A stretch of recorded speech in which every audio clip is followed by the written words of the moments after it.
थोड़ा लाउड बोलिए। लाउड ही बोलेंगे, पहले माइक नहीं था ना, लाउड नहीं आ रहा था।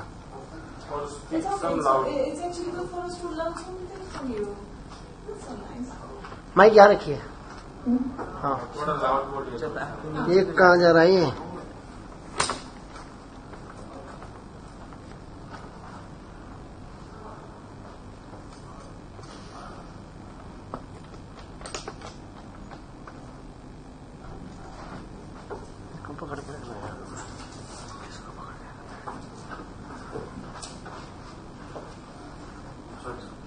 Just doing the technical. No, shall I start? Start हो गया?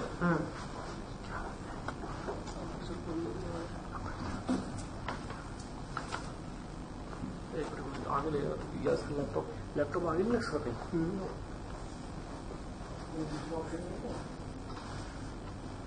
Yes, यहाँ कौन है? ये कुर्सी पे रख लो लैपटॉप, एक कुर्सी पर लैपटॉप रख लो, दूसरी कुर्सी पे खुद बैठ जाओ। हुआ क्या? यहाँ सब ठीक है। हाँ थैंक यू। इसका टांग नीचे लगा दिया।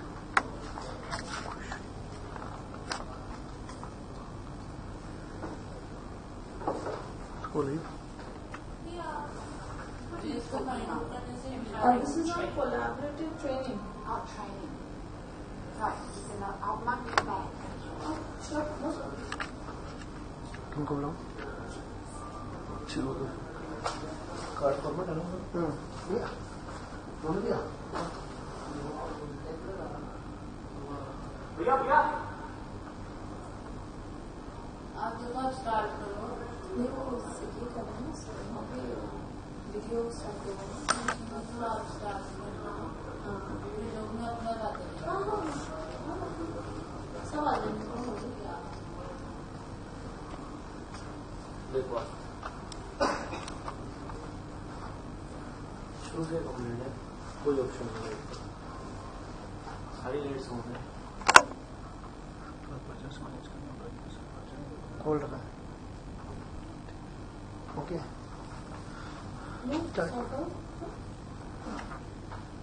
Good morning. Yeah. We have a very lovely speaker coming up today, Brenda Cuby. Okay, who's gonna give us insights on empowering your team with collaborating training. Okay, may I request the audience to just give a clap or a round of applause for her? Brenda. Thank you. Good morning and welcome to the session on how to empower your teams with collaborative training. Training is a passion of mine. It's something which I feel that is very important in everybody's life. And I think one of my favourite sayings is every day is a learning day. So for me, every day we need to learn something new. And I think that's very important on a personal basis, but also if you're in a business environment and you work with a team, to keep them engaged with what you want them to do and the learning of that. So it's a real honour for me to be here and to speak about this to you. Just a little bit about myself and how I got into that. My name, as you said, is Brenda Cuby and I'm from Gibraltar. I started out in hotel management. That was my first line of training. And I was very fortunate to be actually given a real grounding by my sort of first mentor, trainer, a lady called Dorothy. She sort of gave me this grounding and showed me how to be the best trainer and mentor one could be. So I had a thorough training. I knew every department within the hotel. I knew what to do and how to do it, and it was very thorough. And I've never forgotten that. I know how to fold a corner on a bed. You know how to do, everything that you need to do. And then I joined a hotel company, and they furthered that training because what they did was they actually put you down into a course where you, again, every 3 months you travelled around and you knew that department inside out. Because I think as a leader, as a boss, you need to know how every department in your business works. And I think that's vitally important. That heart is looking really good. Thank you. I'm going to explain about that later. Yes, it was really, it took my attention towards that. It's very important to me, and I will explain that to you later. So, I then took a career break to raise my family. I played the role of the corporate wife, supporting my husband in his business. And it was great. You know, I was very fortunate to be able to do that, to have that time with my children as they were growing up and, you know, guide them. Again, it's all about this mentoring and nurturing and spending that time with them. Then in 2006, we moved back to Gibraltar from where my husband was originally from. And I realised that life was changing. I realised that I needed to do something else. I realised that to fulfil my potential, that I needed something else. So I was really fortunate. One of my good friends, Natalie, who now Simbo, who was a top blogger. She was one of the first to go into blogging, and she runs some very successful blogs. I was going on maternity leave, and she was looking for somebody to help and support her with her blogging. I had never blogged in my life. I was not really very techy at that point. As soon as I started, I realised that was another passion of mine. The fact that you can actually write things, create stories within your blogs that other people want to hear. You can have that voice of who you are, what you are, and your knowledge was just, it's all consuming, and I just absolutely loved it. So within a few weeks of starting this, I had set up my own first blog. So my first blog was called The Green Familia, and next month marks 10 years of that being successful. Thank you. And it's about, again, another passion of mine, being green. So it's about how you can live a greener life. But it's not about, you must do this, you must do that. It's about showing you the alternatives, you know, what is out there and how that works. So of course the thing with blogging is that you need to use social media to promote it. So I quickly embarked on this learning curve of learning all about social media. Facebook, Twitter, YouTube, the whole lot. And again realised that I really, really enjoyed it. It was something which was, oh, this is different, this is great. You can have an opinion, and you can get yourself out there, you can have this voice. And then what I realised with doing my own promotion with that was that other people were coming up to me and saying, Brenda, can you help me? You're the person. I've been told you're the person who knows all about this. And there I found myself slipping back into my training love. That passion for training was, okay, I can do this. So I started training others on social media. And I soon got a name for myself in Gibraltar as the social media expert. I speak regularly on the radio, TV, I write blogs, and I've basically helped most businesses and individuals in Gibraltar with their social media at some point. But what I realised was that as much as I love social media and, you know, doing that for, you know, helping others, it was the training of it that I got the biggest buzz out of. So helping people to set up and understand, you know, the reasons why they should be doing this, why they need a social media policy, why they need to, how to create a content calendar, how to make the most of their business and themselves with this. So I had a couple of, again, I set up another business with that, and then unfortunately in January 2013, my father passed away due to cancer. And it had been a short journey for him. And like most women, you power through it. I didn't allow myself time to grieve. There was so many other things going on, and you just power your way through it. And I thought I was doing okay. Then the double blow was that my younger brother at 40 passed away in his sleep in June. So within 6 months, I'd buried 2 of my family members. And that really was the knockout blow. And I realised within a couple of months that I couldn't power my way through it, and that my body was saying, stop, now is time to take a break. So I did. I stopped, I healed, and I got myself well again. So I got myself into a position where I was able to think about what's the point in life, what's the passion in your life, where are you going with this? And I realised, again, it all came down to training. It all came down to my love of training, and that was really where I wanted to be. That was where I could see my future. I could see where I wanted to be with that. So I was invited to be part of a startup. I thought, yeah, this is a great way of getting me back into it. I joined it. Within 6 weeks I realised it wasn't the place I wanted to be. So I came back out. I then set up a business with an ex-colleague, and we went about starting our vision of training in Gibraltar. Within a year, we'd taken on 2 other partners, we'd taken on a franchise, and things were powering along. Then I realised that it wasn't. It was me powering it.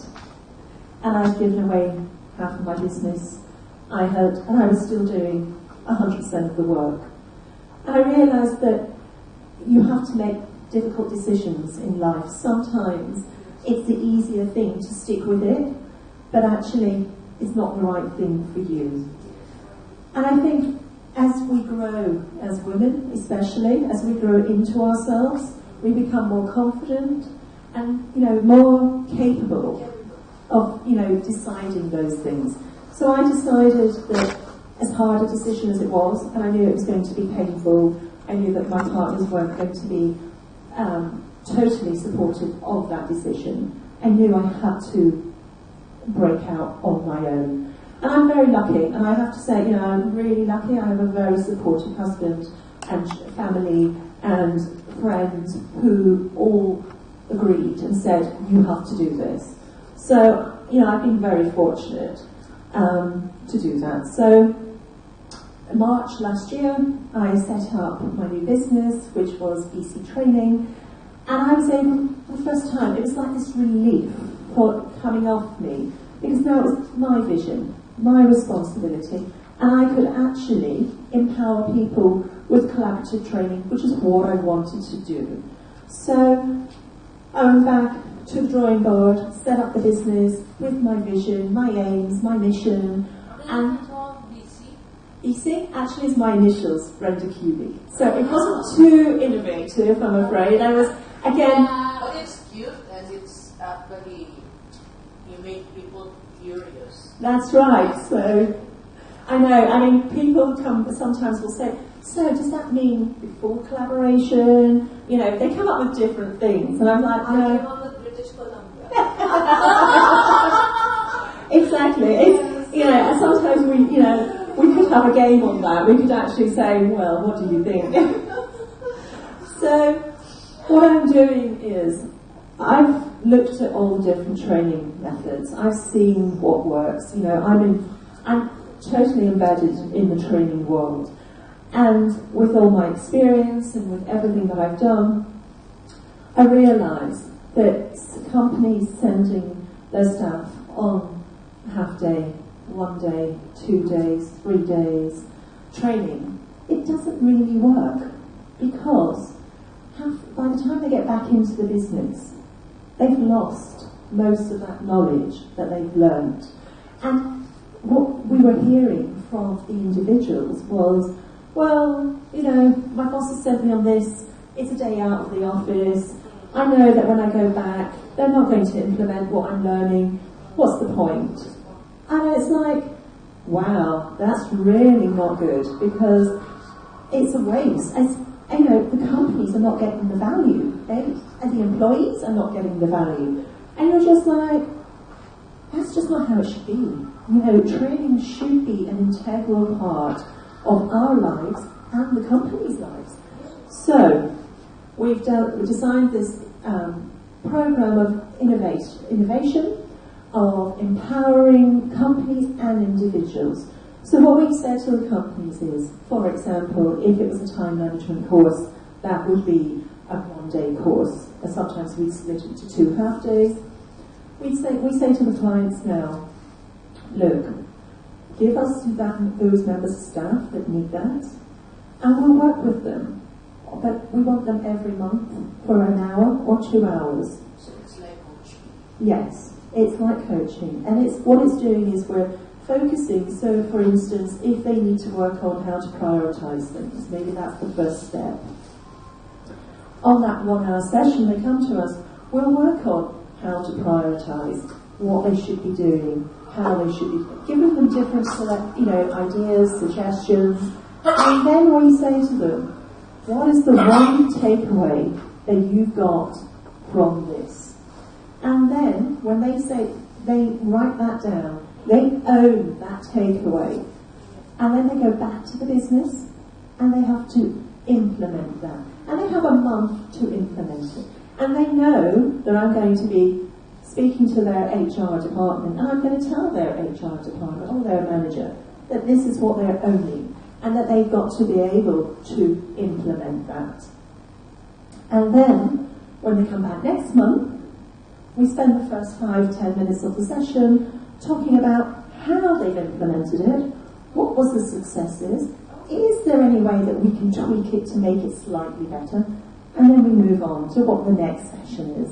So whether it's the quadrant of their time, whatever it is, and again at the end of that session, they have another point.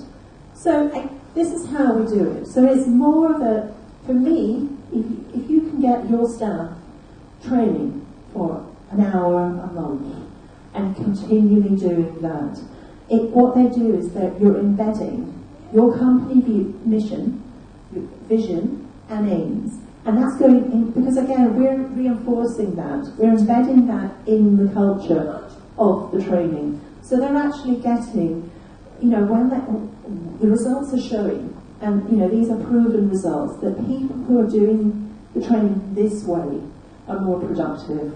They're taking less time off ill. They're owning their role within the business, and they're actually ambassadors for that business. So it makes complete sense, and you just wonder, why are more companies not doing it? And for me, it's a constant journey. That's a constant battle I have with the bosses. It's a constant battle with me saying to them, because even in 2017, training is still seen as a tick box exercise for many. And companies will say, yeah, I've got a training budget, yeah, I'm going to send them off on this course, or I'm going to send them to this training session, or we'll bring somebody in. But it's not embedded as part of the culture, and therefore the value is lost. And then when I go in and I go to see these companies and they say to me, well, I don't think training really works, I think it's a waste of money, and I'm like, yeah, because what you're doing doesn't work. So you need to give us your budget, your team, and we will show you how it works. Because it's a constant. If somebody is learning something, because what you then find is that those who are continuing learning, they're growing those skills, because once you embed something, once you do something for a month, it's embedded as nature. It's no longer you're having to think about it. So it's easier. That's right. Exactly. So it doesn't feel that you're overloading the system. Because most people will go on a training course because they need that skills. They need extra skills. But if you go on that training course and you learn 5 different things, you're not going to take 5 different things back into the workplace. It's too much. Even with the best will in the world, even with the best people who, the best learners, they'll take 1, if that. And then the loss of learning becomes more apparent. So in this way, what we're doing is we're helping them to actually learn more skills on a regular basis and actually becoming a far rounder person. And it's really apparent because, you get people with technical skills. So if you're in a technical role and you're really good at what you do, and then the company want to they think, right, okay, they're a great scientist, and, we've got a team of scientists, we've now got a role, we've got a leadership role coming up, and they will then make that person a manager or a leader, but they haven't got the skills. And then it all falls apart, and everybody gets stressed, and people then go off ill, they then have to, and then the team itself, becomes, disparate, and it just doesn't work. So it's really important that you look at these things, you look at doing training needs analysis for the business as well as the individual, and find out where those needs are. And then once you've got those, then you can, and we can help with that. Some of the companies that we work with are very small. So they don't have... How about startups? You work with startups Yeah, as well? we work with startups as well. So, sometimes... Is that the right kind of direction, and you guide them more of a mentor? It's more like a mentoring. Yeah, It's more like a mentoring. When it's like individuals, it's a bit more like mentoring and coaching. That's what I also do as well. I'm very passionate about helping individuals and startups become, good ecosystems in place. Because myself, I have like a couple of coaches that I work with who make me accountable. We all need to be accountable. We all need somebody at the end of the day who can take a view outside of where we are. Because when we're in the business, it's very difficult to actually say, this is, I need to do this, or I need to do that. And we can always find excuses as to why we're not going to do it. But if we actually then take ourselves out of it and be accountable, so somebody like myself can be your coach, can be your accountability. We can actually say, okay, so this is where you are, this is where you want to be, and these are the steps of how we're going to do it. And for me, I get a lot of joy out of. I'm very lucky because I love my work. I'm very happy. Yeah, I'm really happy with my clients. They're like my children in a way, because you see them grow, you see them how they develop, and for me it's a real joy. It's a real sense of joy, and I feel very lucky to be able to work in an industry where you actually get to see the results. You get to see people grow, you get to see people how they develop, and that success is my success. That for me is really important. So that's where we are with collaborative training, empowering you and your team, and that's how it works. You do impact training on specific topics every month. Sometimes you can do it more regularly if you want, if you've got. What's the basic, like when you start working with any of your clients, what is the minimum period that you work with them? Preferably, I say 6 months. 6 months. 6 months, and it can go up to a year or something, depending on the requirements that they may, or the challenges they may be facing. Exactly. So. 6 months, and how many days per month?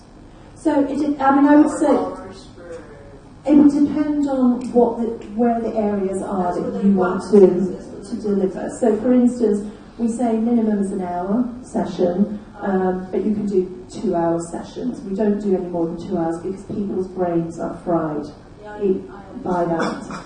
And then we say once a month. But again, so we've got a couple of clients where we're doing it every 2 weeks because they want a quicker turnaround. So they've got a specific area of problem that they want to tackle. Maybe it's customer service, and they want to do it quicker. So we're sort of okay. We'll do it every couple of weeks. But I prefer monthly because I think that gives them more time to embed it, so it becomes nature and a habit rather than because then you're overloading again, and that's where it goes wrong when you try and overload them because they get stressed if they have to learn too many things quickly. Then do you work also on different geographies around the world? Yeah, at the moment we're working in UK, Spain and Gibraltar. but we've just been asked to actually do something via Skype. So we're going to do that as well. And that's our plan for 2017, is to start a global, go global with this. Is India on your list? Definitely. Okay. Yeah. I mean, we're happy to work with anybody and anywhere. You know, obviously for us then, we want to know more about it. We'll do a lot more deep diving into the culture, your mission, your issues that you have, because with every different country there are different issues, and you have to take those cultural differences into account. I mean, even in Gibraltar we have a lot of cultural differences, because although a lot of the businesses that go there may be UK or US or whatever, when they get there, it's actually very European, it's a very Mediterranean attitude. So we have summer hours, from middle of June, all government offices close like early afternoon. So, and that to a UK business is like, what do you mean I can't get hold of the tax office? Or what do you mean I can't get hold of your, a government department after 3 o'clock? Because we're like, well, it's the Mediterranean, They say it's summer, so, like the kids finish school at lunchtime. But I'd like to just ask one more thing. Like now, if you see the world is moving more towards online and virtual, so the business models are changing over there rather than the traditional businesses that are there already all across the world. Then how do you work with these new things that are now coming up in the world, and we are seeing the change a lot? So does these kind of trainings help them to scale up their models? Yes. So the whole thing is that once we know what you want the training in, that's what we will deliver. And we will deliver it with your vision, mission, aims. So for instance, if you are saying to me, we need to become more technical, we need to be doing this, we need to be finding this route into sales, that's what we will look at. We are looking at, working with the companies to enhance their roles in the business. We want your business to be successful, so we will work to ensure that happens. And some of that will be using, old style training, because some of those things which are still valid in today. But some of it is that we will be looking at, the new ways. I mean, I myself, I do the social media and online marketing training for the business. And it's one of the most difficult areas, because every time I write my notes of what I'm going to do, I have to change, because there are always so many changes. Facebook, I think they change things on a weekly basis. So something that was relevant last month is not relevant now. So I have to keep up to date. It's so fast. It's changing very fast across the thing. So that's the reason I said, the trainings useful for these kind of people as well. Yes. Yeah, they're useful to everybody, because, again, some of the things, it's basic things. I mean, some of our most popular courses are like confident speaking, business writing, leadership, time management.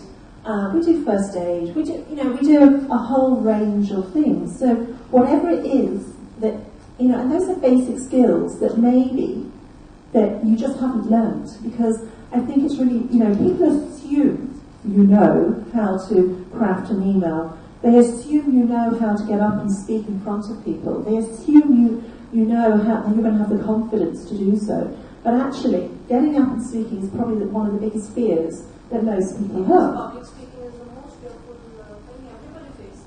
Exactly. So we, like I said, that's one of our most popular. So we actually help you with sort of decoding that and saying, this is why what happens, this is how it happens. And, with our public speaking one, what we do is we will video people, once they, get into it, and then critique it back. In fact, I know for a fact that this video will be critiqued by my trainer, and he will be telling me off probably for using my hands, maybe moving, maybe I haven't spoken with clarity. I'll get a list of feedback, which is great, because that's what it's all about, is the feedback. That's what's important. If it's something, if it's Yeah. It's difficult to unlearn it. Yeah. Like it's happening without being conscious. Yeah. Yes, true.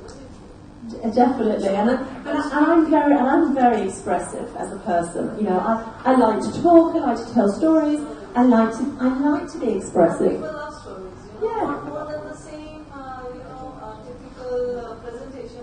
We love to hear such stories of yes. Exactly, and that's why, I mean, I tend not to do PowerPoint presentations, which I'm quite lucky, being the social media trainer, you don't have to do PowerPoint presentations. So a lot of the times, you know, you're showcasing what's new, what's happening with it. But I like to embed stories in all the public speaking that I do, and all the training that I do. We always try and incorporate what the story is. So we try and make the training session a storytelling session, because I think that's been something which has come through in this week so far, is the stories that we've heard have been very powerful and has been very, it's really struck a chord with us all. I've heard so many amazing stories from people that you just wouldn't, when you look at them, you wouldn't think that was their story. You would think that they're this confident, but where they come from, what they've done, that's all part of our DNA. That's all part of who we are.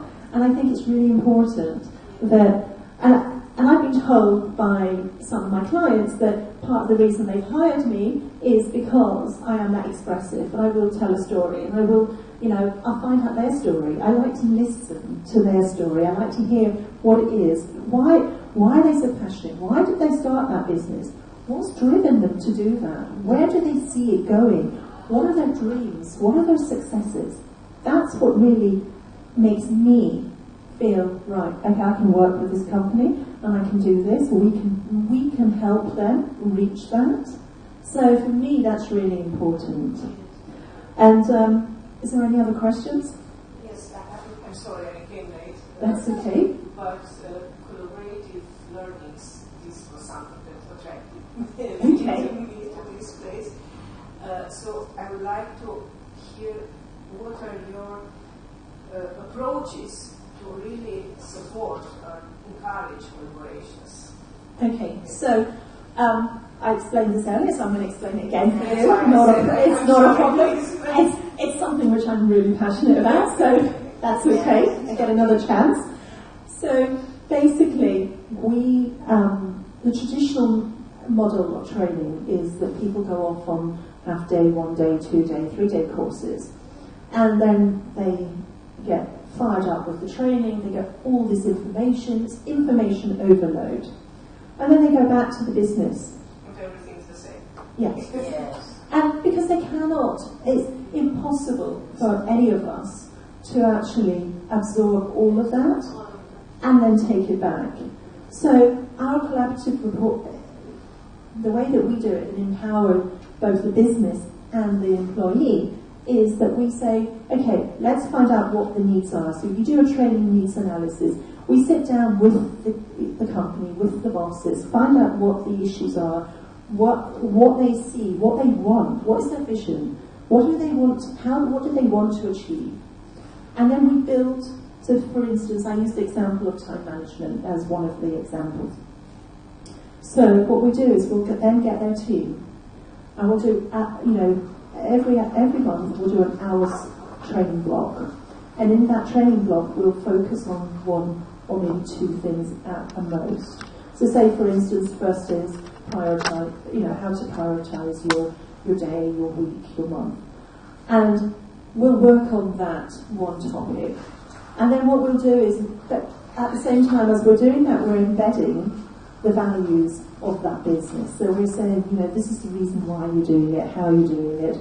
And then what we'll do is we'll ask them to own one thing that they're going to take away from it. So the one thing that they've learned from the training, the one thing that's really resonated with them. And if you've got a group of, say, 8 people in there, you may have 8 different things. Or it could be that they're all suffering from the same issue. And then they own that. So they write it down, and they own that. That is theirs to actually work on. And then they'll go back to the business And we've got the agreement with the, I will then report back to the business and saying, this is what so-and-so is going to work on. And when they come back to see me next month, they're going to tell me what they've done with that. So I expect as the business that you're going to support them because you're paying for them to come to my training. You're paying for us to work with you as a partner. So you're going to support them in this. So then they'll come back to me at the next month and we'll spend 5 minutes and we'll say to them, right, so how did it work? How successful was it? How do you feel? We'll get that feedback from them. And if we need to tweak anything, we'll tweak it. And in the meantime, in that month, if they've had an issue, they can phone me up. They can call, they can knock on my door. They can email me. They can say, Brenda, it's not working. I'm really struggling. And I'll help them. It's a continual support system. It's, we're there to support. We want success. So, and then next month, so when they come back for month 2, we've done that initial review, then we work on the next thing. Maybe it's the quadrant. Maybe they need to find out what's important and what's not important. And we'll go through that. And then again, they'll have another takeaway, which they'll own. And they'll go back to their business and they'll implement that. And by doing that, every month, they're learning a new skill. Because they've got a month to learn it and to do it, it becomes habit, it becomes nature. It actually isn't an extra chore to the thing, because actually it's become like when you get in the car and you know how you've got to do everything, right? But when you were starting to learn to drive, actually checking your mirrors, getting the gear steer, the clutch, it was all an issue. So many things to think about. I'm never going to be able to drive this car. So because you've got so many things. But this way, with the collaborative training, you're actually learning skills and it's becoming nature. And then you move on to the next month and the next month. So for me, personally, every month, you should be sending your team training. That's every month. It should be ongoing. It shouldn't be, there are so many things, so many areas, whether it is that you then decide that, customer service, whether it's then you're going to, introduce management skills. What is a manager? What is a leader? Maybe they're two different things.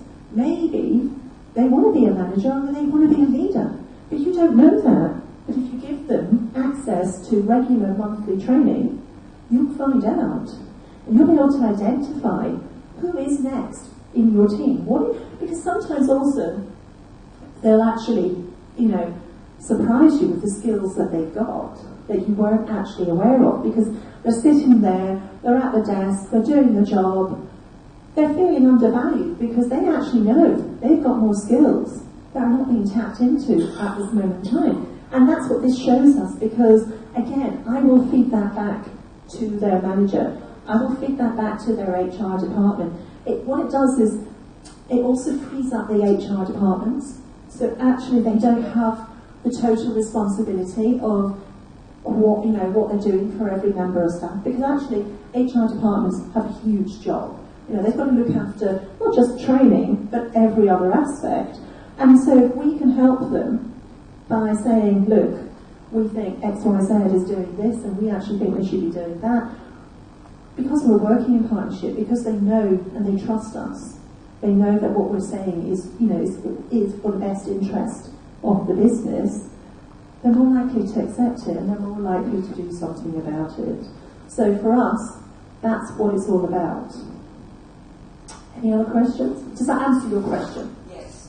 Good. So I already understood what the collaborative means. The collaboration between the market and the Yeah. division. Yes. Would you like And to? also collaboration with the team, because about the weeks. The heart. Okay, so one of my clients gave me this before I left, and what it says is, and I think it's really apt for all right? Remember, you are better than you believe. Remember that you are. My glasses, I need to take them off here. So, right, let me start again. Remember, you are braver than you believe, stronger than you feel, and smarter than you think. Wow. Okay, so thank you very much. That is super. That is super. That was a very informative session by Brenda.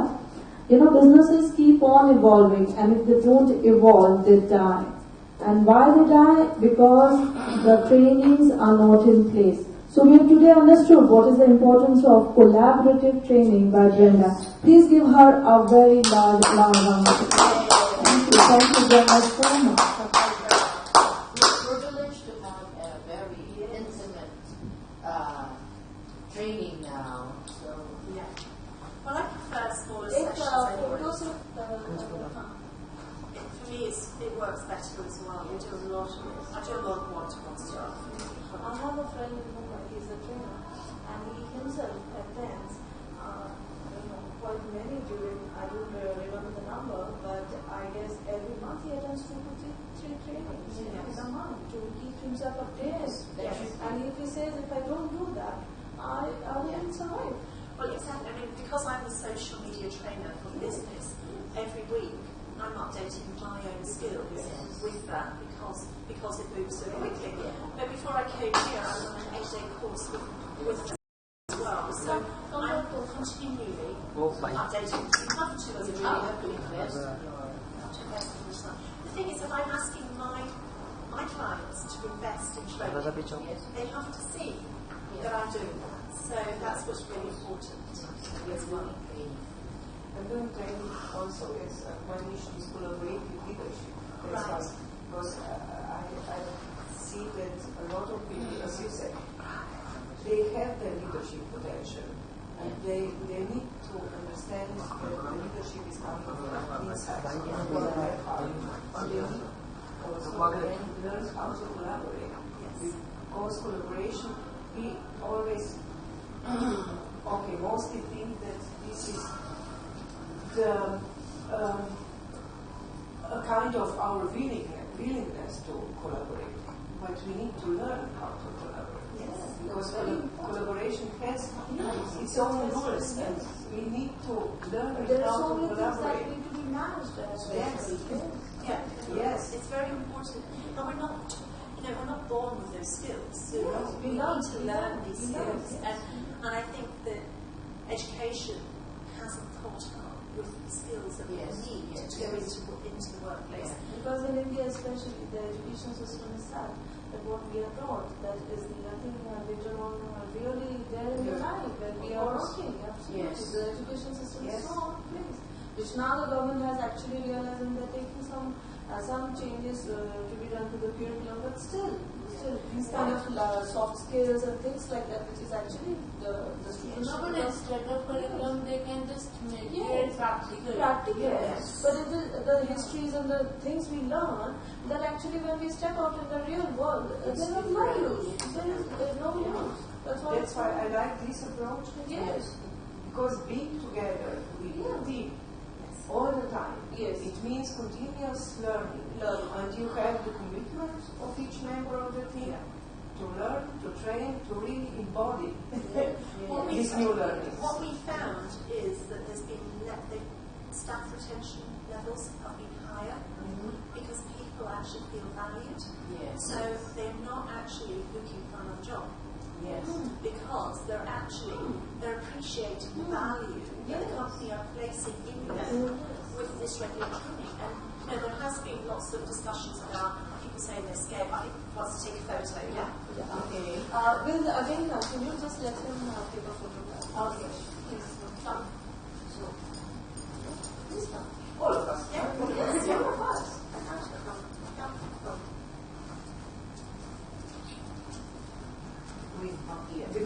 The Greens.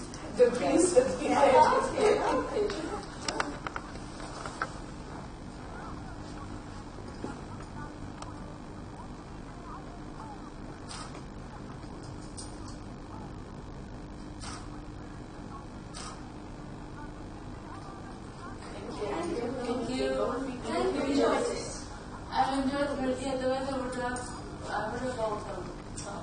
Thank you. It's very hard for my class because my dad is which I work as an Okay, look, dance part. no, I have cut मार रहा हूँ मैं cut मार दिया मैंने cut मार दिया Anything else? Because my dad is also working now. Sure.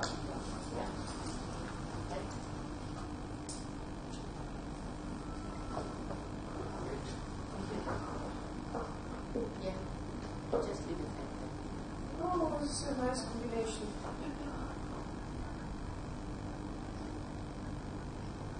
Thank you so much. I just wanted to add, yes, sure, because people are developing and they need to be recognized also. That's why we have to Exactly.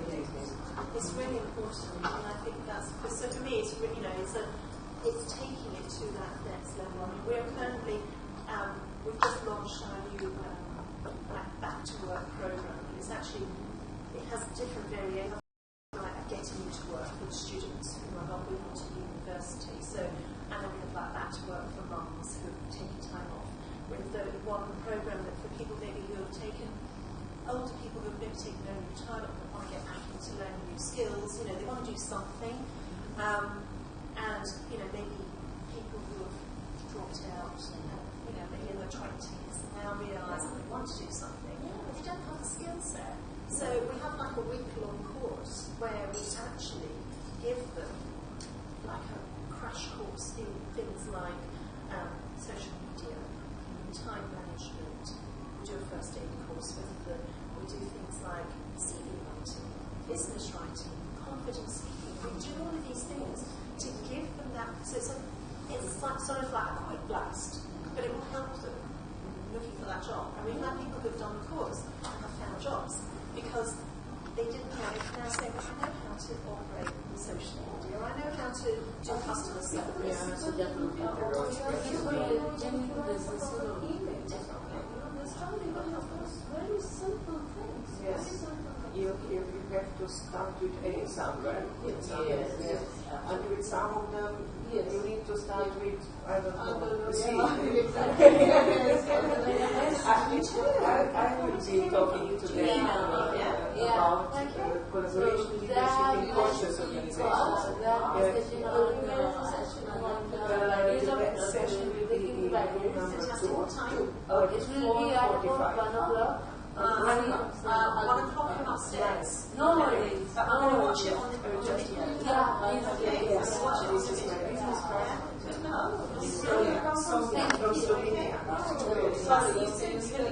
It will be fairly different, yes. You would write with I here, yes. Enjoy it. I will be talking about collaborative leadership in conscious organizations today at 4:45. Yeah, I will do email you and I will give these all cards to my dad. Oh, it's lovely meeting you. Nice. So I have really unique cards. Tell your dad to call yours. Of course, because we, as we work with Puri, yeah, that is what I'm saying. We work with, I'd love to come back I like this. and see you. Nice. Work with your dad. my God, it means a lot. We have met. Okay, and you look after yourself. Yeah. And you send me, and make sure you send me an email. Yes, I will. Thank you. Okay. Take care of yourself. That's a nice name. Isn't it? I love you. I didn't say this. This is your first? Yeah. First time. Wow. I will see you soon. Yeah. You take care of yourself. Yeah. All right. I'm going to Mumbai. Oh, just I'm going to Mumbai on Sunday. Yeah. I'll spend a week there. please, Yeah. please be my guest. This is what's so wonderful. Yes, because this is really You a want to place visit where it back? new things can emerge. Yes, I'm talking about collaborative leadership and conscious organizations today. Okay, please repeat me. Right now.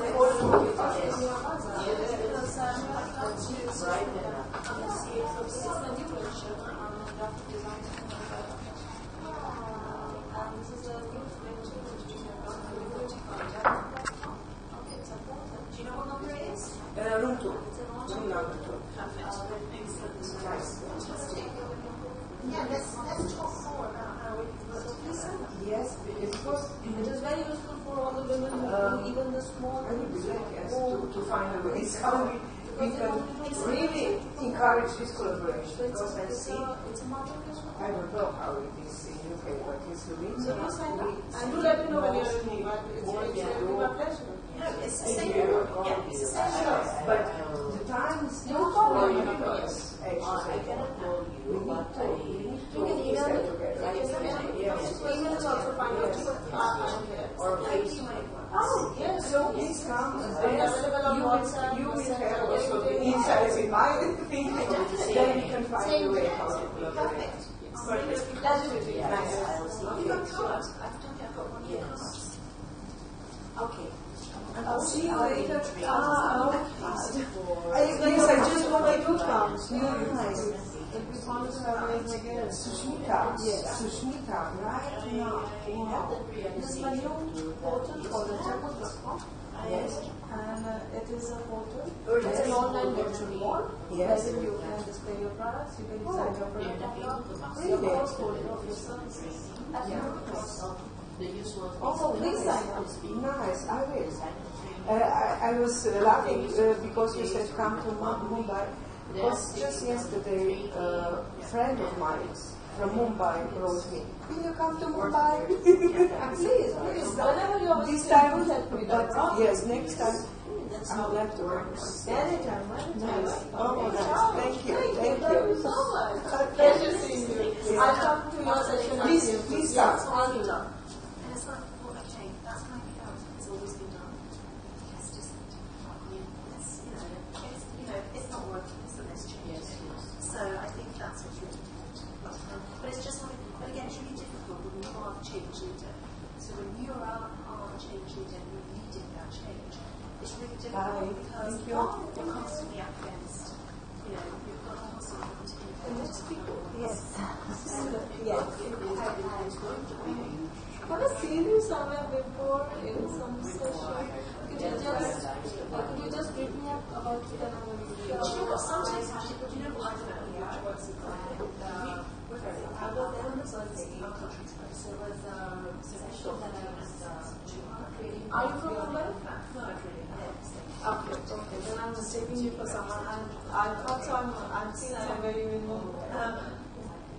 So, I think you're speaking on by 2013. That's going to be a very interesting session. It's very interesting. You have a presentation? Then you can either copy it and give it to us. We'll just copy it and put it on.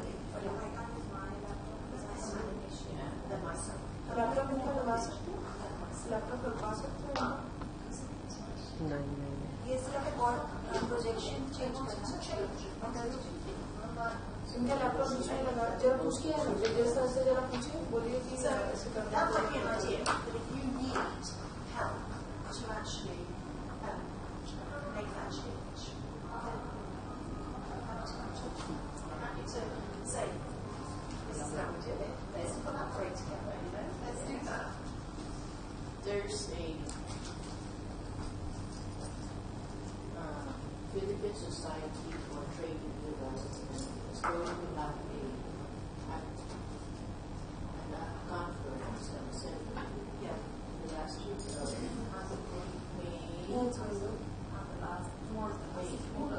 but today is my last day over here. I'm checking out this morning.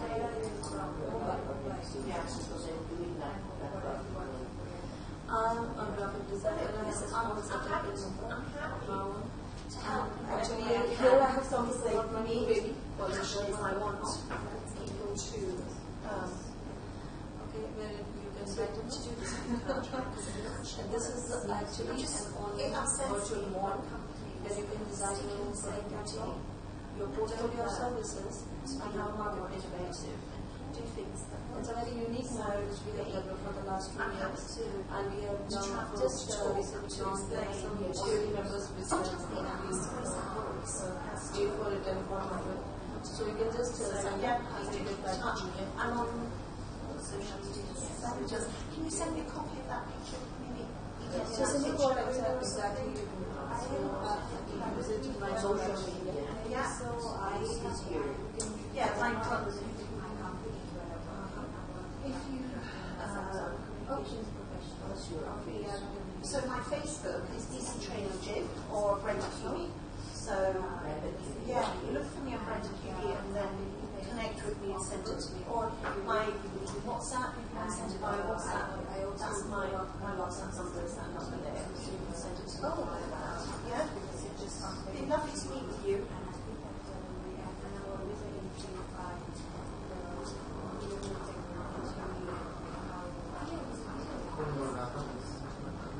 So you're the next session here? Yes, she's your session. It's transformation of a woman by 2030. So it's going to be a Information about women by 2030. So how are we going to look like in 2030? Please let us know. We are ready. Please do keep in touch. Did you take a photo? Yes. Yes. Can you send it to me? Yeah. You're on FB? You're on FB? Yeah. I'll send you. I'll send you WhatsApp. Who's not on FB? Who's not on the yes. And yet, I'm surprised when I clicked a post and it was running with flowers. There's a new like on FB, like icon. Yeah. But don't you think FB has brought everybody so close? Yes. So closer from different parts of the world? Yeah, definitely. I'll see you. Mumbai. Please. It's so wonderful, isn't it? It just like connects it. That's what the power of this thing is. Just like Amit is very nice, interesting friends from Netherlands, the UK, US, and now you too. Yes, from Philippines. yeah, it comes And when I came, I really didn't know I would be having something like this. But I think women are the same across the world. I think so. There are Only maybe the cultural things are different, that's it. But from within, they're the same. From within, they're the same from the heart. even the experience, the core experience is the same because of the Yes, roles the that way we we have. have, the roles we have. The roles we You know, have. when you were talking about your story, it related to mine so much.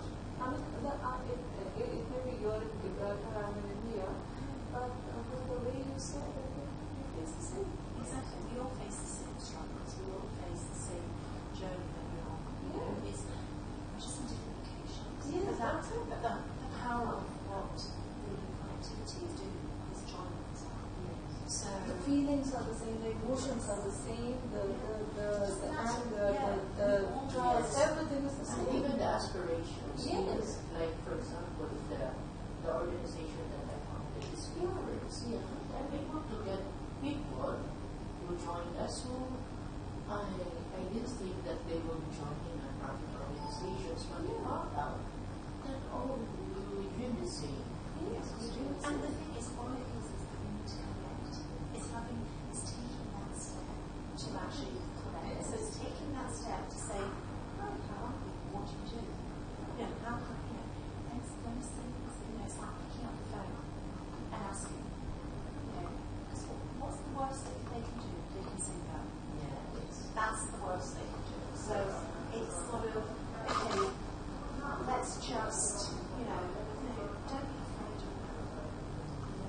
There's no pressure. You just have to listen. Because that's, for me, when I got the invitation to come, one month, I knew I was doing it was a lot of money, and also it was time out of the office. It's another week out of the office, and I knew I'd taken 8 days training out of the office, and I was like, oh, I don't know.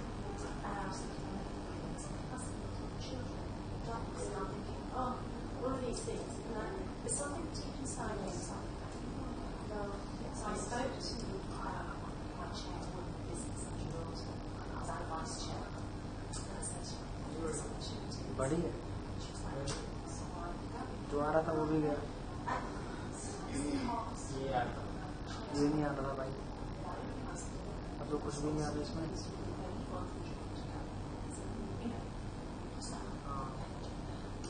even me, I advocate my clients that you should be saying, picking up the phone, and I advocate that. But it's difficult to be asking something for ourselves. Yeah, exactly. Yeah. So I was like, not failing, just asking. पता नहीं भाई क्यों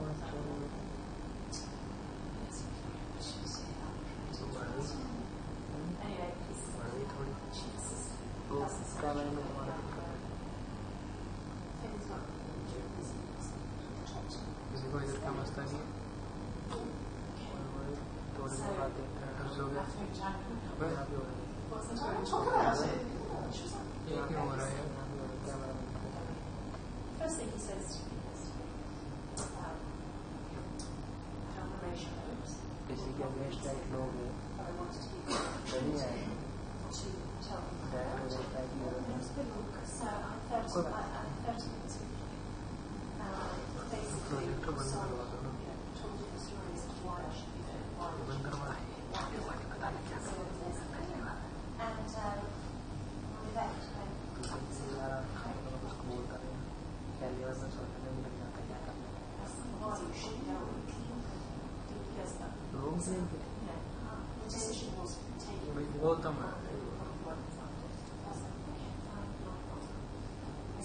I'm going over that. It's not turned to him. Become the mortgage for some of you. I'm going. Anyway, so I'll be in touch by the end of the week.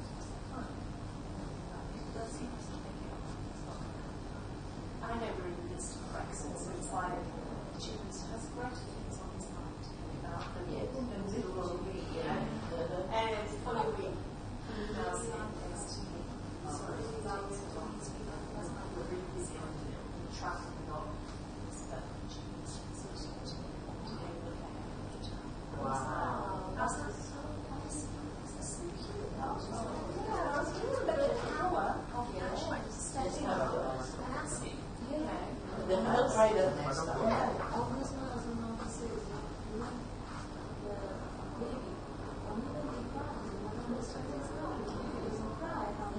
So it is, you have to respond for more. If you don't ask, how will you get? Yes. He always tells me this is like Always. always. Like Christian. That's a really It's something biblical, like ask and it shall be given to you, knock and it shall be open, and you seek and you shall find. Hi, are you a volunteer here? Yes. Amazing. We have a very interesting session, so please get as many as we can. Till 30, it's Because we don't know how we are going to look by 2030. Oh, really? Yes. No, that's an introduction. She's a speaker. Hi, I'm Manisha. I'm with you. Hi. What a pleasure to meet you. So what do you want to speak? The same?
So, everyone's going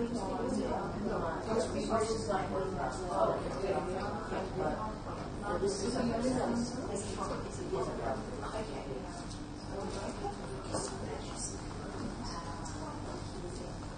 sir.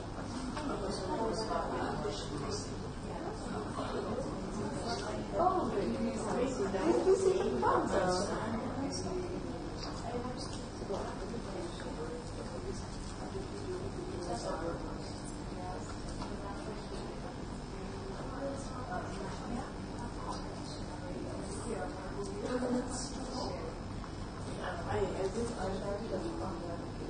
Should I get you something?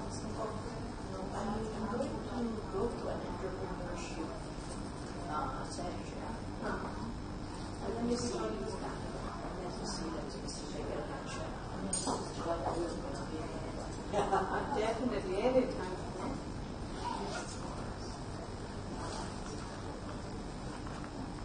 Miss Lisi. Yeah. We are never gonna forget. Miss Lisi. Nice meeting you. Good rising. This is the transformation book. Yes. You're here to attend? Yes.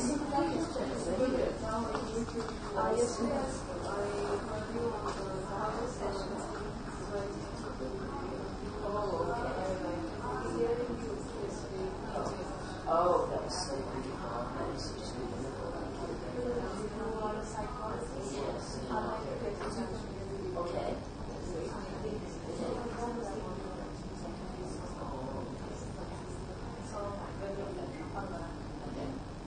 I always answer for this. I took note. I leave tomorrow for the cloud lounge. You say that cloud lounge? The restaurant? Yeah.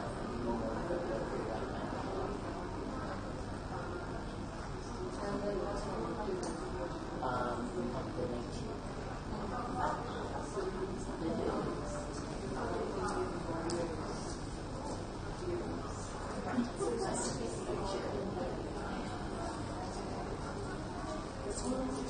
Oh, okay.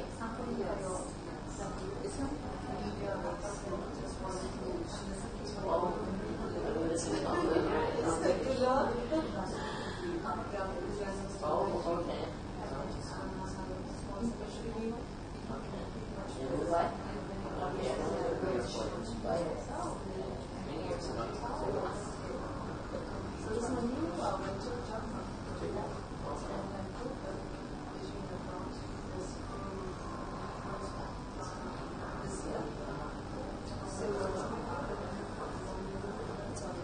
Oh, that's cool.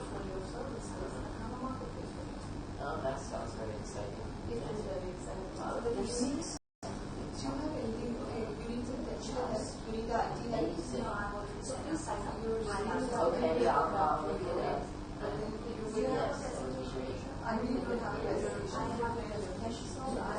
I just need that So next time you come to IT, give a call. IT वाले कहाँ हैं? Oh, that would be wonderful. IT वाले कहाँ हैं? IT वाले बोला था उसको आए.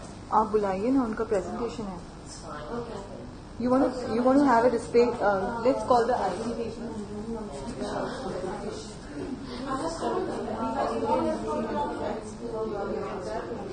You can connect it to the LCD. Okay, this is your presentation. Already connected. Oh, I should have. You can tell me I can do it. If you let me understand how to do it. It's like नहीं यार मेरा bag ही plenary में छोड़ दिया. She wants to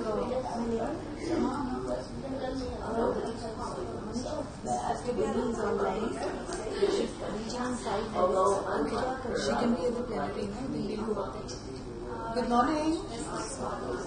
How are you? How are you this morning? I'm so glad my friend is here. Yeah. And we are waiting for you. So I'm just taking a session now 11 o'clock to 12 o'clock. उसके बाद we will come up to the plenary main session जहाँ हम ऊपर पर बैठे थे.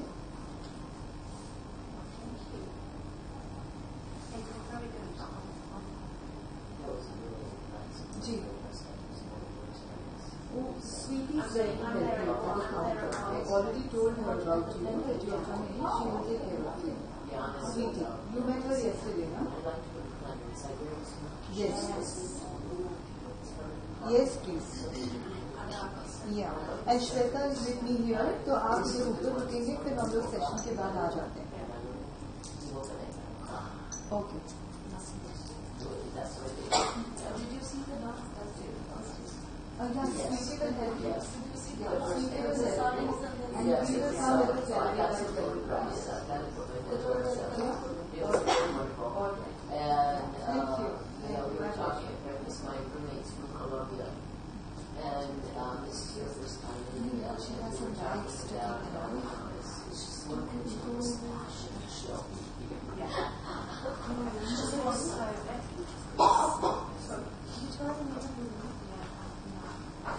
Sorry, it's like I'm going to take my time to find the right fabric. I know exactly what I want. Your bag, to have very children. Yeah, so can you please send those bags at room number 1539. Yeah, 39. Yes, 1539. I have the pointer. I'm just calling the pointer for you. It was so much fun the other day. Yeah, I sent my son from US or Canada or something. There is something Amit from Puri. And the next day I see her. Yes, and she's standing there in full mess, full red in and full mess. sorry. And she goes, it's me. Everybody has And she said, it's me. It was really wonderful. And my It bag made is my so day. you can get the bag. Yes, it made my day. Yeah, there we go. Yeah, it was so wonderful. Can you send that to me? Yeah, sure. Okay, that would be so wonderful. I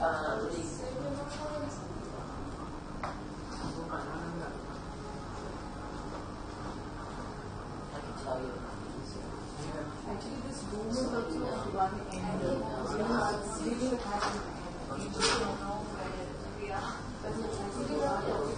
Yeah, that made my day. That was one of my favorite memories of everything because she was so wonderful.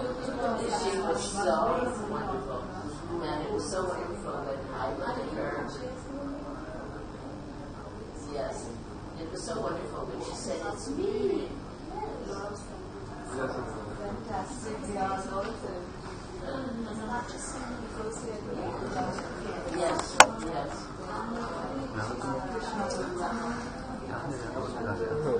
Oh, she's a musician. Oh, okay. Okay.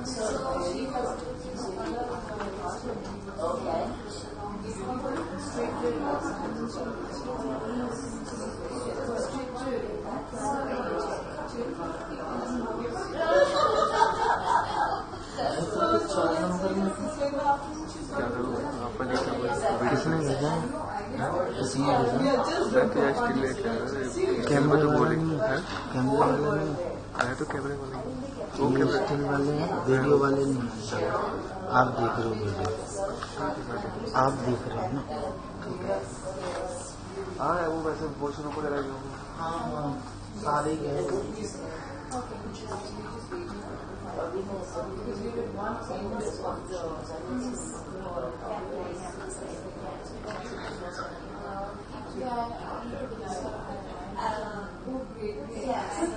You are with us, huh? You should talk to him.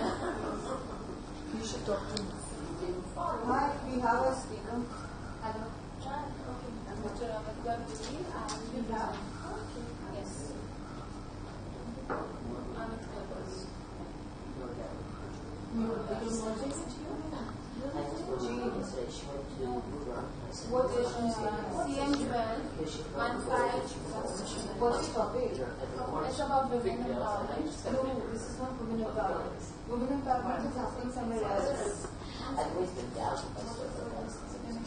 What time you are? 11 to 12. 7 years old. Women empowerment happens. This is CM10. CM10. So I Yeah.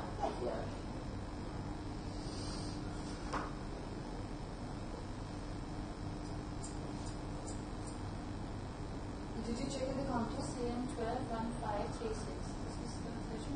Is this 1 Given by 2020? Given by 2030. 2030. Yes. No, yeah, that's 2030. Now it's your. He's really catching. I was thinking this morning, why it's 2030? Right. That's what it says. She's 2030. with her brilliance. With her brilliance, so 2030. Shall we start or shall we wait for?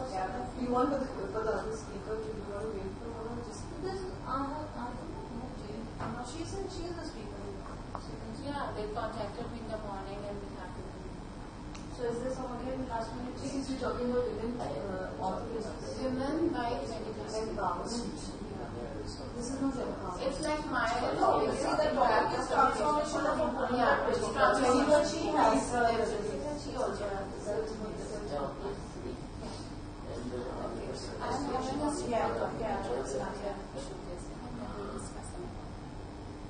So, So have a presentation. she has some small document.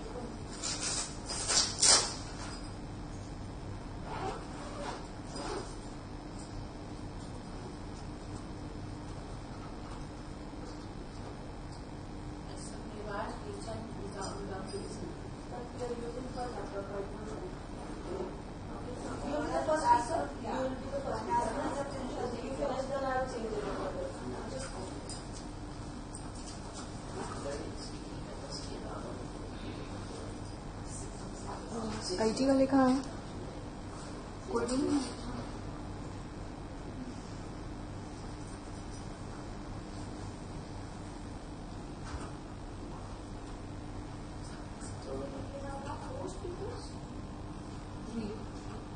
If Jane comes, then we'll be 4.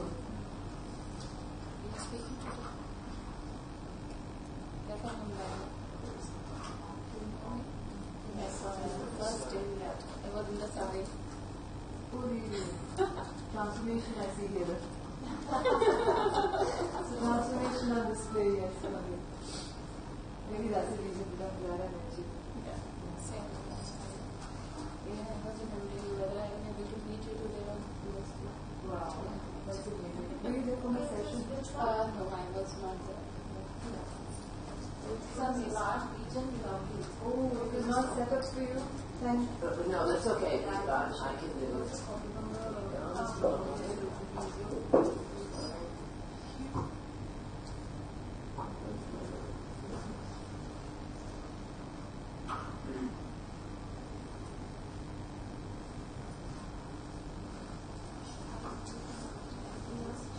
Yeah, auntie, I need some help from this auntie. You want some coffee or something or something? No, it's fine.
What is the problem? I want the film to be played on the screen. We don't have a larger screen here. She's here. She may need your help. He's from the hotel. Okay.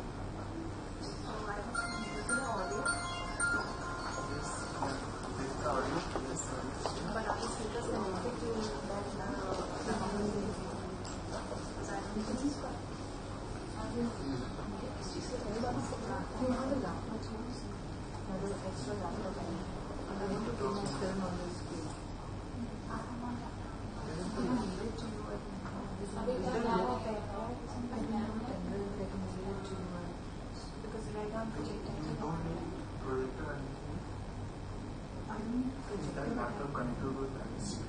Yeah. Okay, so no, let's play from there. I'm playing from there. Okay. So you will have to read it. No, I've opened the music and I can play from there. But I'm not connected on Wi-Fi. I'm connecting Wi-Fi. Just check the Wi-Fi connections.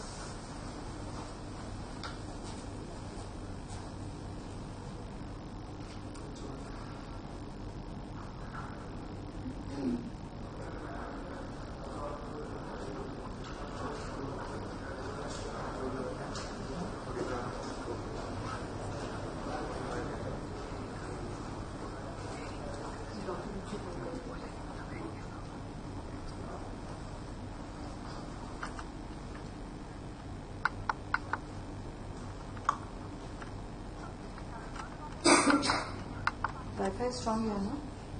Wi-Fi strong here? हाँ यहाँ पे strong. You got the Wi-Fi? Yes. Good morning. Good morning.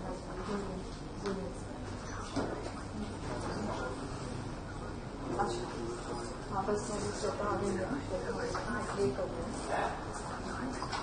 हाँ मैं play कर रही हूँ. जी okay.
start, then I'm showing my film.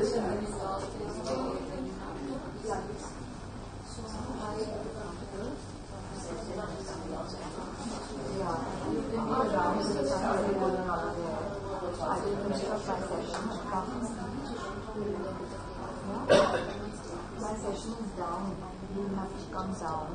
We're showing my documentary also here. CM12. CM12. It's down from the 20.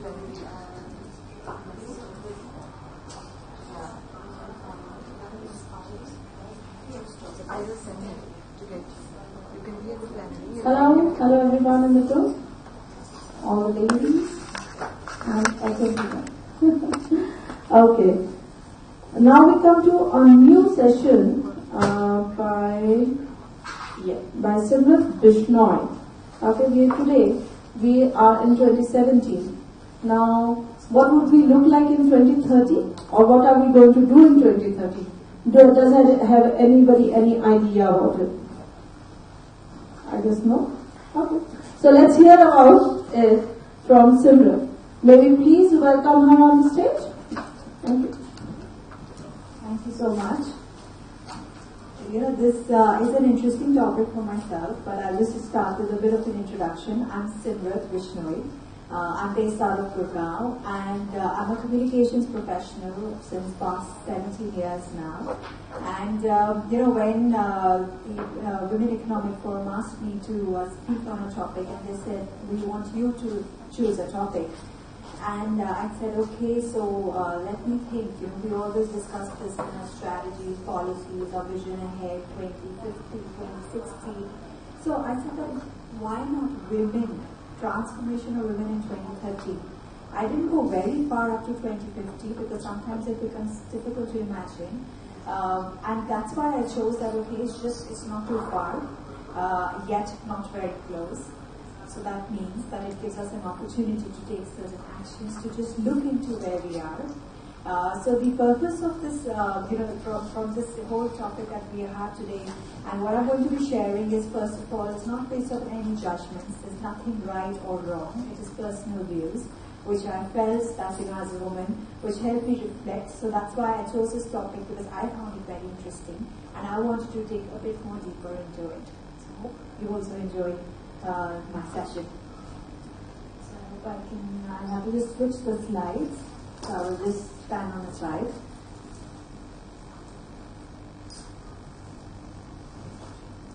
So this slide is very familiar, I'm sure, for all of you, right? So we know that we are yet to make it there. The world is not 50-50 yet, and that's why the transformation of a woman by 2030 is what we're going to now get into. So I'll start with a very brief background on where we are. So that is the women economic empowerment in the changing world.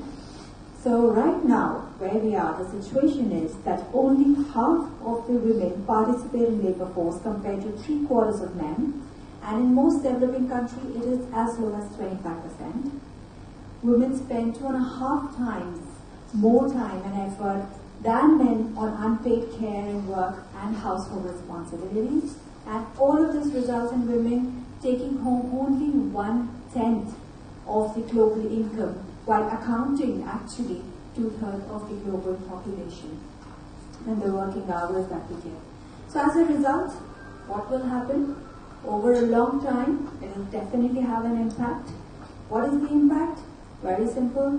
A lower lifetime income and a high healthcare cost, because we all know that our lifespan has increased, life expectancy has increased. And as you would know, half of the world's population is below 30, and the life expectancy is at least 70. So that would mean that by 2050, all of us will be alive. So that just brings back where we are today. How important is this time for all of us to look into what we can do for the future? So the percentage of women in senior roles, now this is all about the women economic situation that I spoke about. Now let me come closer home. Closer home when I say means where we all are working, in the workspaces that we are at. We are all women, especially this forum brings across women from all different spheres of life, women in leadership roles, women who've managed to actually be entrepreneurs, women who've managed to create something new. But the reality still is that the percentage of women in senior roles, while it is growing, but at this pace, it will really not reach the parity that we're looking at. So women hold less than a quarter of the senior roles right now across the country, across the workforce. Only 33% of the global businesses have no women in senior, one third, that is 33% did not have any senior management roles. Number which has changed since 2012, but the whole point we're making that it is very slow. So I'm talking 2030, and here the data statistics, this was a survey done recently by UN, which says that at this pace, the change will only happen, not happen until 2060. So, very clearly, the class ceiling still separates the women from top leadership positions. Senior managers often apply the gender stereotypes to leadership. Women take care and men take charge. Now coming back to the transformation that we are looking at, I want to reflect on that while this is the state of affairs, there are a lot of factors which are beyond our control, but what is it that we can do which is in our control? We need to look inside ourselves, and before I thought we look inside ourselves, I found some more statistics, which show how actually women position themselves. Can you see this? Women do not rate themselves on the two most critical leadership attributes. So somewhere you're underestimating yourself. So the clear attributes are, of course, where men are scoring highest: problem solving and influencing. Of course, the other ones on the right hand side, you would say rewarding, mentoring, are all the softer ones. But these are the ones which actually get us promotions, right? These are the ones where we actually need to sit on the table, negotiate and fight and say that yes, this is what we also equally have. And it is not that they do not have, but I think somewhere the orientation or somewhere the way that we've grown up, the way we've brought up, we are not naturally somebody who will just go and say, no, sorry, I deserve it. So that change is happening. But this was just to reflect a majority and how and what it takes. So I have a figure on India specifically. So nearly half of Indian women leave workforce between the junior and middle management. Now for obvious reasons, right? Because that time you're at that stage of your career when you get married, you need to have kids, you plan kids. And that time, because right now the corporate culture is not ready to give you a good comfort to come back from your maternity, to give you all those good setups which can help you actually balance those things, is where the women start to decline and leave. And that is exactly the stage for them to go up to this leadership role. So perhaps that could be one of the reasons. And looking at this, I'm sure while we know corporates are working towards it, there will be new policies that the government has been introducing, and obviously accelerating this would mean that to accelerate it and to make a planet which is more 50-50 will require transformation both in public and private. While we talk about our own transformation after this, but then all this, so that means we are creating factors, the macroeconomic factors have to be all coming together, and that's the time that we are talking about the change will happen. It will mean adopting necessary laws and policies. So now I come back to us. So that's the transformation that the government will work around. That's the transformation that the corporate offices will work around. We need to now look into ourselves. What's the kind of transformation that we need to bring about? Are we making that effort? Is there something that we need to do more about? So I'll share an experience when, well, first of all, I think all of us should be considering ourselves really lucky because we're born in a generation where there's so many choices. We are not born in a generation of our grandmothers time where the choices were limited. Now opportunities are so many. We have so much happening in the digital world, so much networking. People have changed, mindsets have changed. But at the same time, to get there, we still need to work on ourselves and for our future generations. So I was fortunate, of course, to be born in a family where my parents said that, okay, do what you want to do. Choose your career, choose your path. At times when they felt that it was not up to their expectation, or I was not choosing what they would want to, they guided me, told me, take ownership, take responsibility, but never give up. So, few lessons that I grew up with. Of course, with my thanks to my husband who I got married, he's really the wind beneath my wings today, and that's where I am. So, if I reflect back, that when I say transformation is not just me. It has to be my family. It has to be people around me, because all of us need that support system with us, and that is where the change in mindset and everything starts to come from. I would say that unconsciously we develop so many biases, which are not very conscious biases, but unconsciously we start developing biases. So let me, with that, move to my next slide. Who would you picture as a mechanical engineer or a soldier? Of course, a man. Yes. Versus a secretary or a nurse, right? So this is very unconscious, and this is where I talk about transformation. That first I need to look within myself.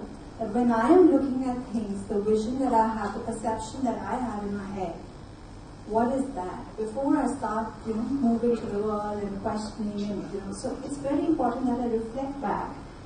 And also, knowingly, unknowingly, we've heard so many of these. I'm sure I don't need to fill in the blanks for you. You all know.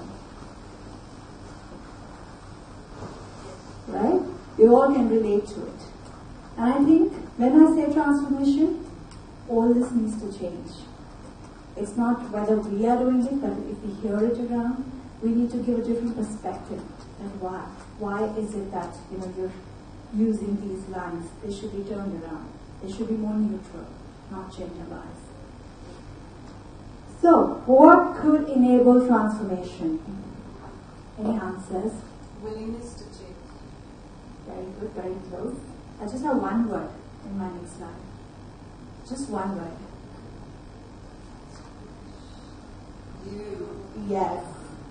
So it's as simple as that. As we grew up, I also learned that never say never. I think when I was growing up, I was the eldest in my siblings. I dominated so much on them. I said, don't do this, don't do that, this is right, that is wrong, this is how, and they used to listen to me, naturally, because I'm the eldest. So, and when I grew up, when I got married, obviously, then you distance yourself and you see that what are you doing? My goodness. I mean, I myself had so many biases. And as I grow, I'm talking here, standing in front of you, I have actually come over all those biases. Because I have reflected on myself, no, I was wrong. A lot of places that, we think because of the environment surrounding that we've been thinking that this is the right way, because I have done it, so you should also do it. Because I have seen that this is how the society thinks, so you should also think the same. I think we'll have to let go so that we can grow. We can give room for something new. And the next generation, we have two girls sitting here. I think they are really depicting the next generation. But appreciate and respect that, because I think they would like to form their own opinions rather than being told. Experience is something that they would want to do themselves. So where I'm coming to is that what we need to do is change. Nothing changes if nothing changes. That's powerful, right? And how do we change is we need to embrace change. And that's the only beginning of transformation. We need to open our mind. We need to accept. We need to we need to really, really take things which right now, are possibly something which might always give benefit of that to others. That would mean also don't be too judgmental, because that also sometimes restricts your thinking. And also I would say that, when you're opening your mind, that also means that you're accepting who you are. You need to value yourself. You need to value the person you are, so that would prepare you. If you know yourself, that will prepare you at work, your corporate places, your personal relationships. You need to get extremely comfortable. But this is who I am, and this is where I am transforming. And I would say that transformation by 2030 is something that is going to happen. But I can see that's already happening. 2030 is just another milestone. All of us are transforming. Look at the way that we all met at this forum. Itself is a change in that direction. So I have a picture to show, and I want your reactions. What does this tell you?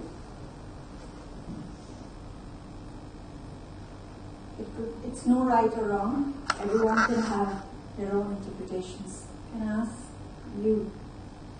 Yes. Okay. It's something like that.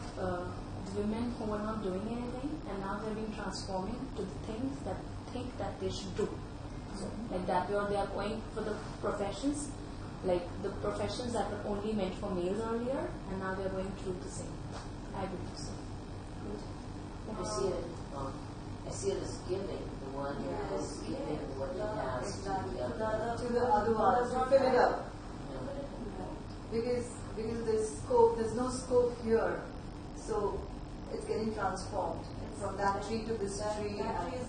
It's givers gain, our B&I policy. I see that this is the male version and this is the female version. The female version is this, but the male version is now given to the female version, whereas the female version is attracting whatever is possible because they feel that they are capable and they can fill it up. Yeah. It's also willingness to I'm so amazed, I'm so touched, because what you all did, you all just signed and sealed off and stamped that the transformation is happening. Yes. Why? Because whatever you said, I thought of something else. Now what does that mean? And you all creatively, beautifully expressed yourself. What does that mean? That we have so much in ourselves. Yes. Everyone is unique, everyone has such a beautiful interpretation.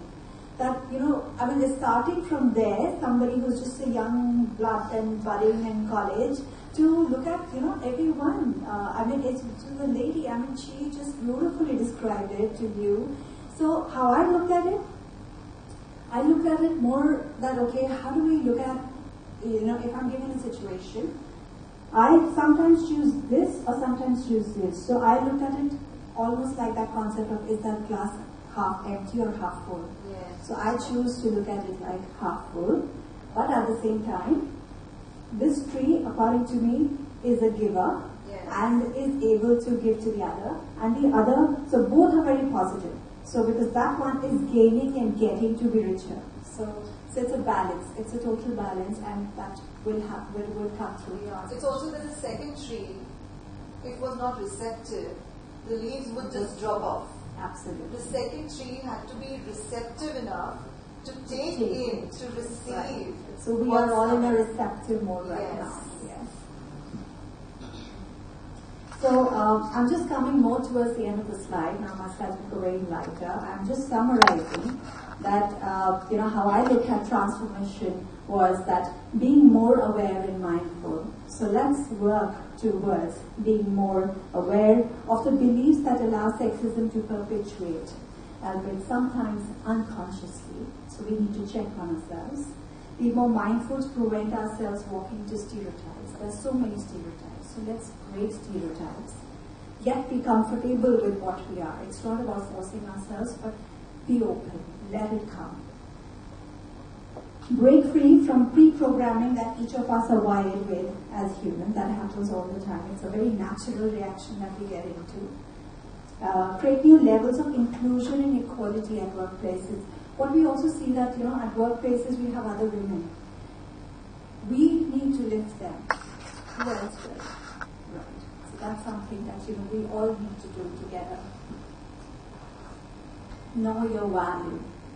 And that's very important. All of you have very high value. I think that's what you should every day in the morning wear that hat. I know my value and I'm highly valuable and I'm very good. So I'm going to be now just taking you through slides. That's the end of my presentation. And I just found this song very nice, which I'll just play.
Okay, thank you. Thank you, Simrat, for your wonderful insights on how to transform yourself. I think transformation has already begun, which we have seen with her, and the only way to go ahead is to move forward. So let's have some more insights by Manisha Mhatre. May I call Manisha on the stage, please? Can we have a round of applause for her, please? Thank you.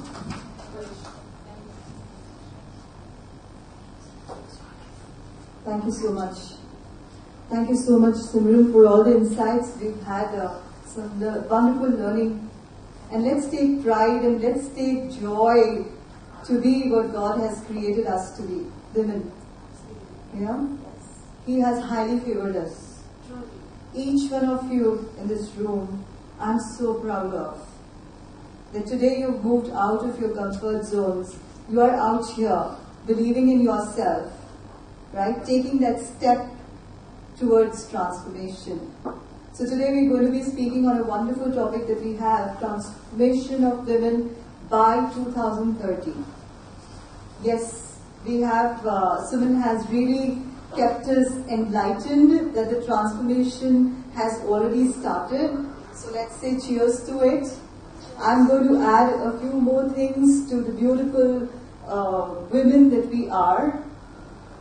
I love myself for knowing that my Creator, my God, has trusted me to be the woman, to be a life giver. I salute the divine feminine in me. When I say that, the divine feminine in me, I have to be like that visual that we saw, the tree, a giver. Because when you say the divine femininity, it's always giving.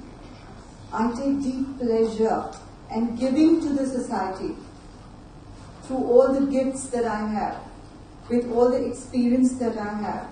You know, if we contain things within ourselves, we are not growing, we are not evolving. So everything that we have already achieved, we should be able to give. I'm really so thankful to some of my special friends here today. I have Shweta, who's come from Mumbai. Hi. I welcome her. Hello. She is a lovely friend. She herself is an image consultant. She is an entrepreneur. She's a diamond manufacturer. Yeah, a lovely friend, and I'm thankful to God for her in my life. And also I have my father here today. So, yeah, I am so glad that he's come all the way. He always knew his daughter to be a trainer and a filmmaker, but he's not had many opportunities to be there for the sessions. And I'm glad he's here today. All my blessings are from him. And I thank God for him. And I'm also a documentary filmmaker. I'm also a filmmaker, now getting connected to Hollywood.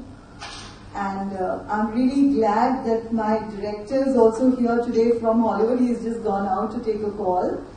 But he is the associate director of great films like Spider-Man, Skyfall, Transformers, Fast and the Furious, the latest one you've heard of. So he's the man behind all those wonderful projects. And I really wish he was here, but it's okay, he's on a call. And now we're also doing a biopic on an Indian warrior. Our film is called The Warrior, which will be announced very soon. So that's a Hollywood and a Bollywood project. Yes. So when I'm talking about transformation of women, the very first thing that comes to my mind is I have to believe in myself. You know, I really have to believe in myself and talk to myself, positive affirmations for myself. The world to walk in today with a lot of confusion, a lot of things going around, it's not a cakewalk. Maybe there are not too many people. Do not look for support outside always. When I say the divine feminine is within you, be your own supporter. Always.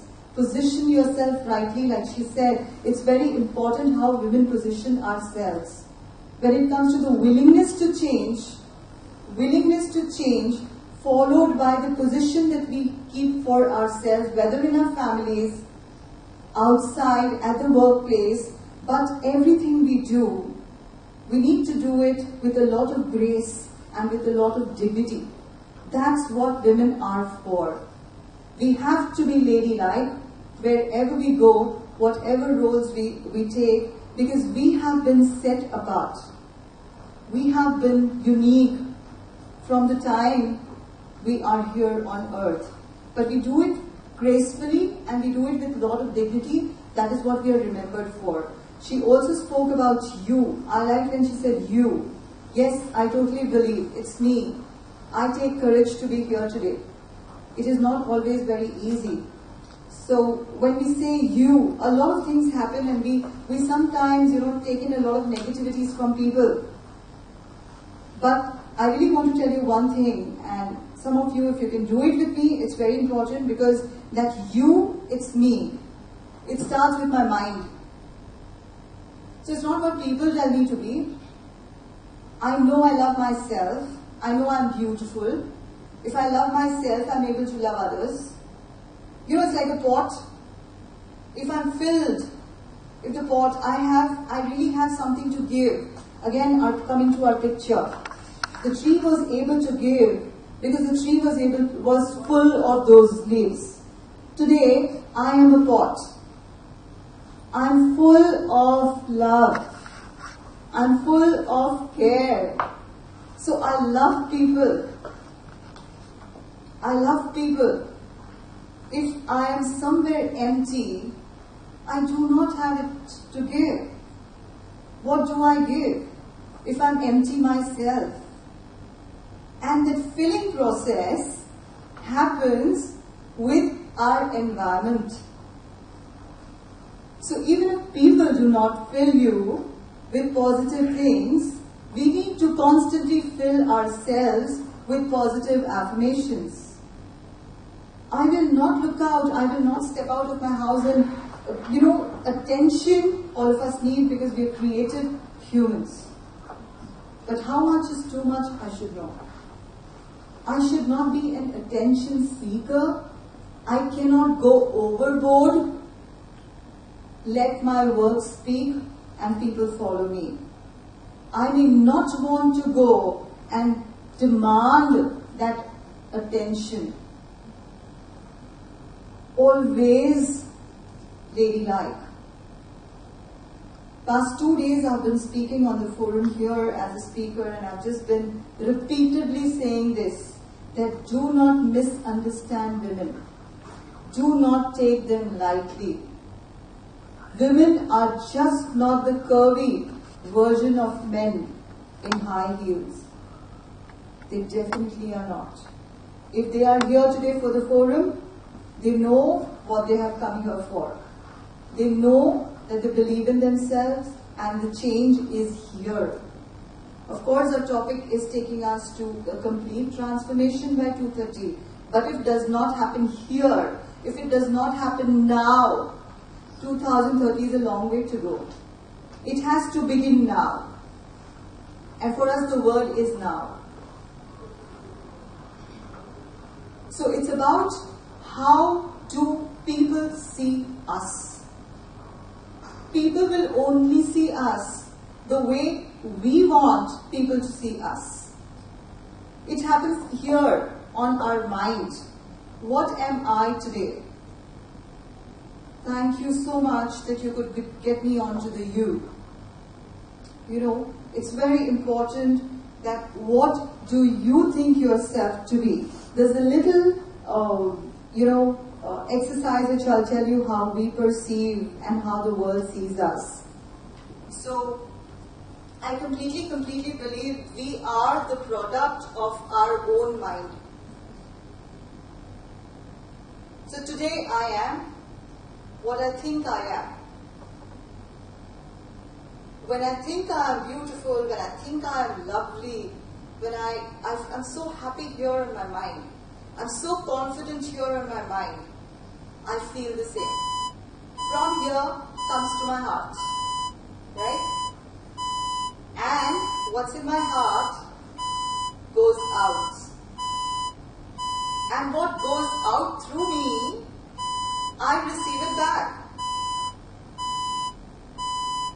So if I'm not smiling, and if I'm not taking good care of myself, and not done enough with my own inner image is not very good, I do not feel so good today, I may not be able to give good things to people.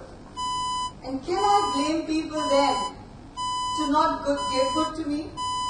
Oh, she does not smile at me.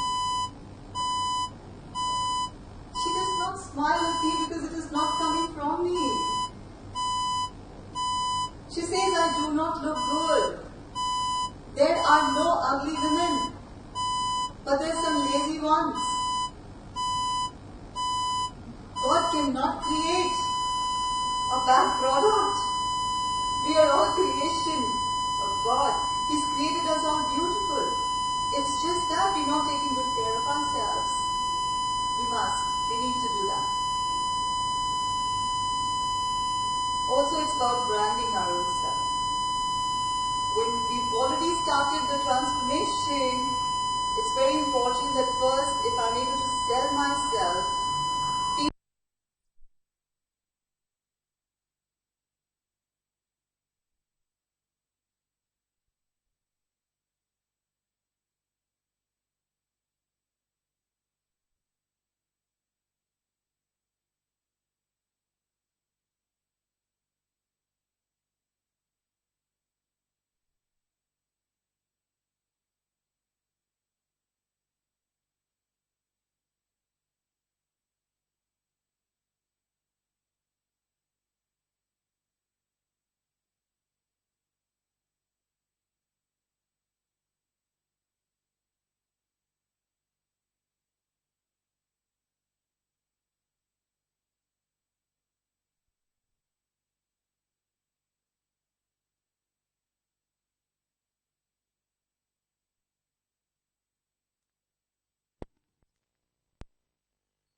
She said, I'm like a gypsy.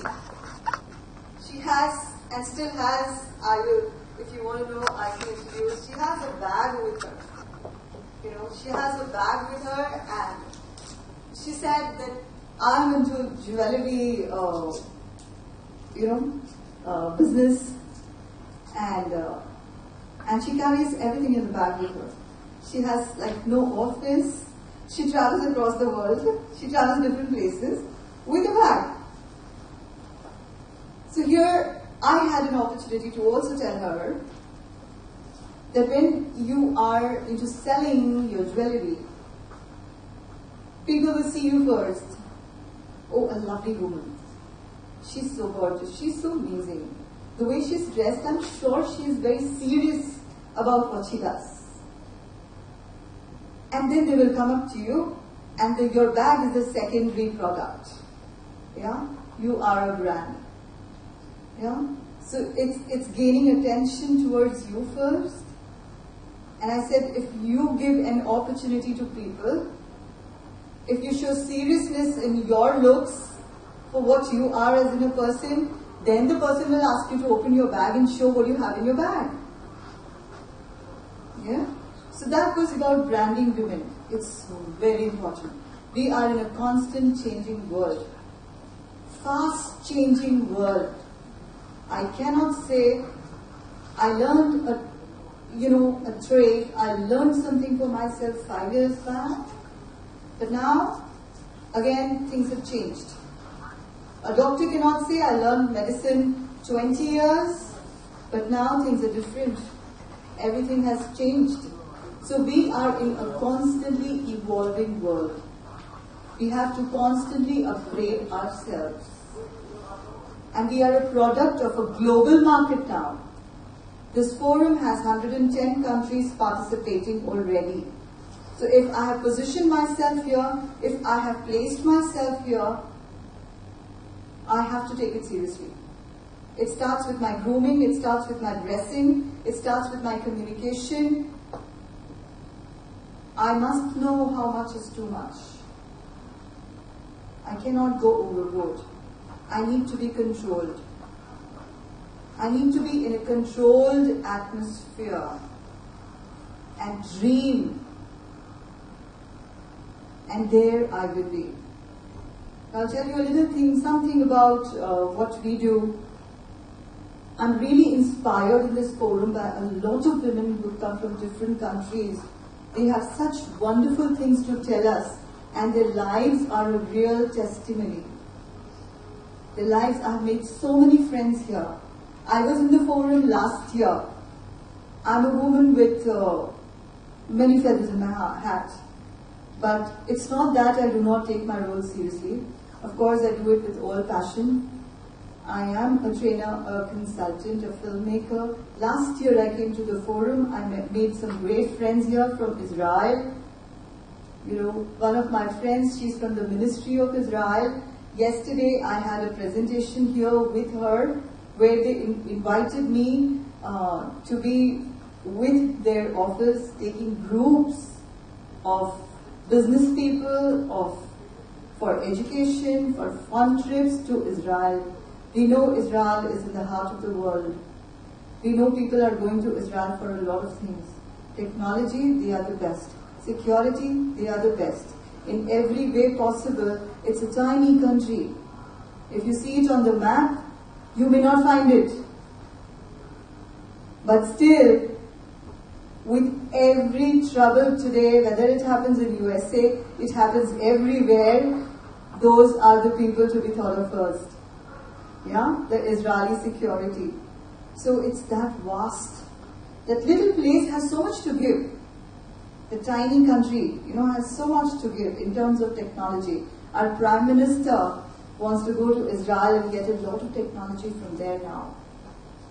So yesterday, thankfully, this forum has given me an opportunity that I could connect with some people and business with Israel. So all of us are here, let's make the best of it. Let's make the best of it. I will show you a little about what women can do. Today we are equipped with technology, with everything. I have a little story to show you. And I thank my friend Shweta. She gave me an opportunity to make this documentary. Oh, how much. I hope I can, not the words, but the film will say. I'm talking about these women who had nothing, absolutely nothing, but just the willingness and the courage and the belief that they could build an airstrip which was completely bombed post the war of India and Pakistan in 1971. The women just stepped out in faith and believing in themselves could work on an airstrip in just 72 hours. You know, and I'm talking about these women who were just working in the fields there. One woman stepped out, got 300 other women to support her, and salute to them. If those women in a small village of Madhapur, Gujarat could do it, then with no technology available to them, what was just available to them was cow dung. I'm not even talking about tar. Our airstrips are done by tar. They have to be at a certain level. Only then they can run those planes there. But they mixed, they worked with cow dung which was available to them. They did not think the tar is not available to us. How do we do it? But it's the self-belief, it's the passion, it's the willingness, it's the courage, and that's the feminine divine that I'm talking about. We all have it in us. Let the situations not bog you down. Step out. Take the step of faith. And if they could do it then, we can always do it today. So take courage and be proud of the woman you are. Thank you so much.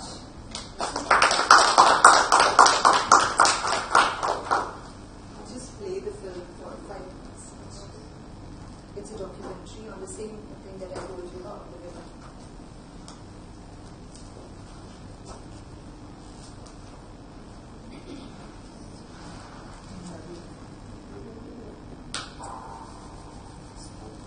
Thank you. Can you do the lights away, please? The lights away. Play it all over again.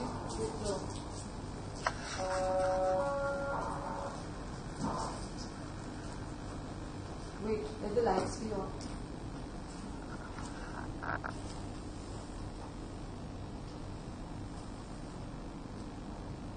We have the producer of the film here, Shweta, and I directed the film, and this is her vision. So Shweta is here, and I feel so good today that she's here when I'm showing the film here. I'm so happy for this moment. Thank you so much.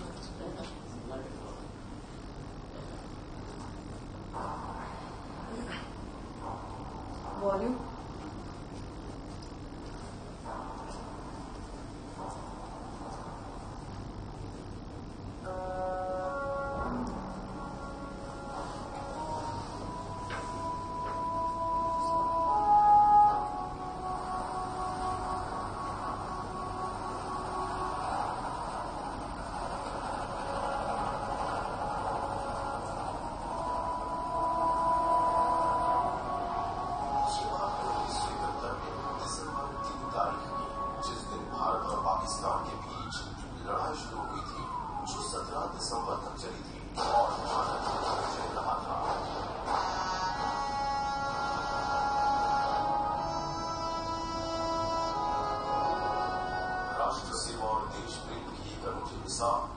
Kutch जिले की माधापुर की महिलाओं में देखने को मिलती है, जो पूरे राष्ट्र के लिए गर्व करने योग्य है। इस युद्ध में महत्वपूर्ण योगदान कच्छ भुज से सटे माधापुर गांव की बहनों ने निभाया था।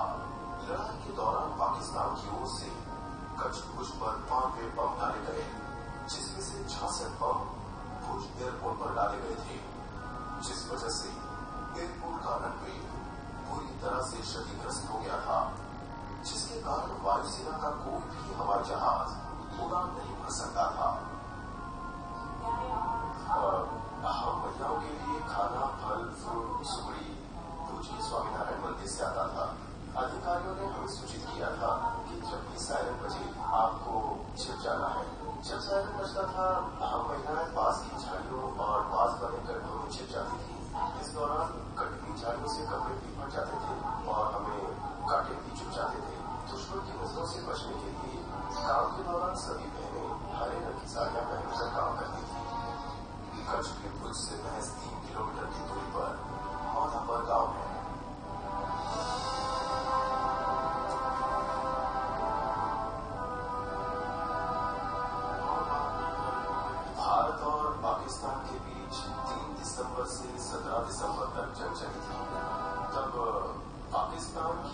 को सम्मानित किया जाता है और माधापुर गांव को इन पर गर्व है।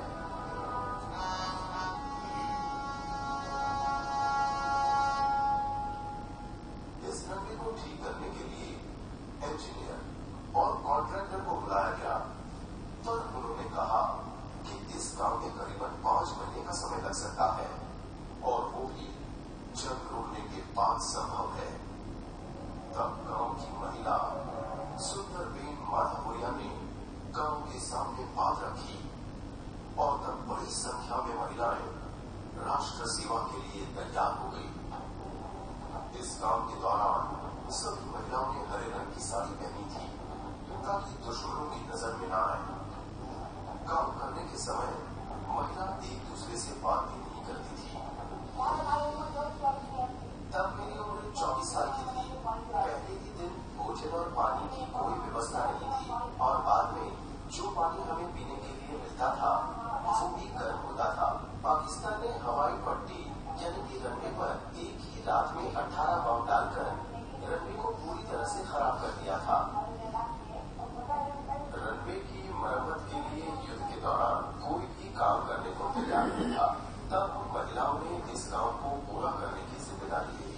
हम अधिकतर महिलाओं के छोटे छोटे बच्चे थे जिन्हें हम घर पर छोड़कर काम करने जाते थे। मौत हमारे सर पर थी पर हमें देश की चिंता थी। तब मेरे बेटे की उम्र 2 वर्ष की थी, पर हम महिलाओं ने मिलकर 4 और 5 दिन में रनवे की मरम्मत करके उसे ठीक कर दिया।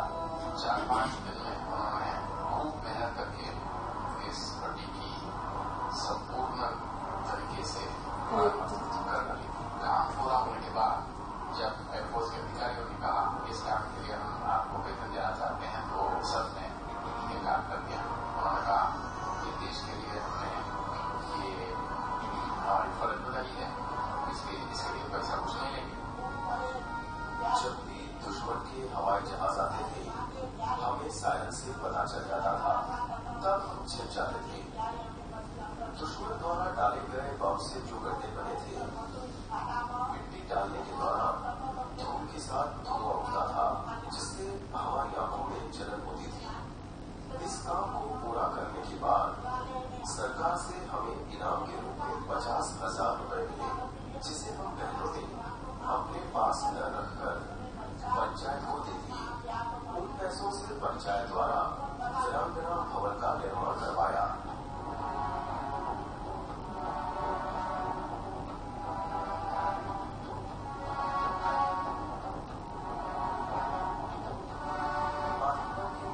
द्वारा जो पराक्रम दिखाकर राष्ट्रहित में योगदान दिया, उसी की याद में वीरांगना चौराहे का निर्माण किया गया, जो उस घटना की याद दिलाता है।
Wow, that was so inspiring. I'm so touched, I have really no words to say. Okay, let's move on. And now we have the last speaker for the day, Dr. Amit Kaur Puri. Can we please welcome her to share her views on transformation for women? Doctor.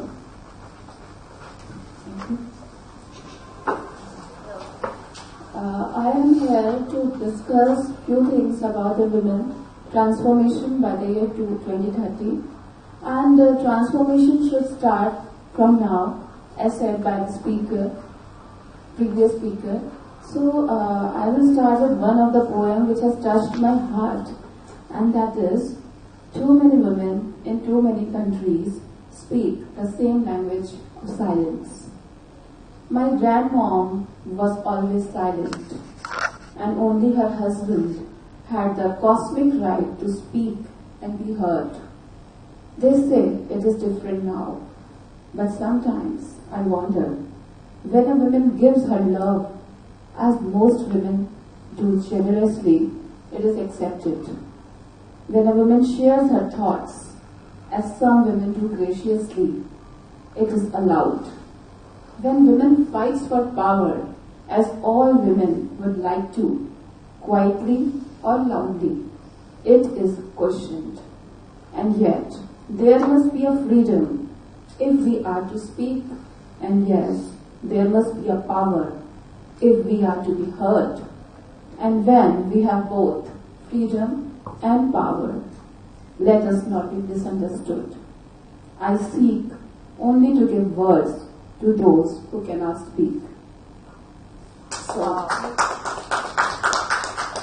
I am into the politics. Professionally, I am a scientist and social activist by choice, and I am into the educational policy making for the women. And we sit in an air-conditioned room and make educational policies for the women who stay far off.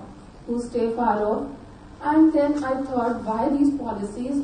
We make policy, but why these policies are not being implemented? What is the reason behind? I should go to the interiors and do a research work. Why we are not able to implement our policies the way we want to, and why there are so many dropouts as far as females are concerned. So there is a place called Mhatre. It is just 60 kilometers from the spectacular city of Delhi. And once you be there, it's a crime-prone area as far as women's security is concerned. I opted to work on that area, that region, and just to know what is the position of women there, and I started working on the research entitled Impact of Educational Policies on the Social, Economic and the Health Status of Women of Mewat, Haryana. When I went there, then I was thinking about education, but they were not having anything to eat. Malnutrition cases were there. Women, especially female child, they were in the third and the fourth category of malnutrition. Second, there was no water. Water scarcity was there.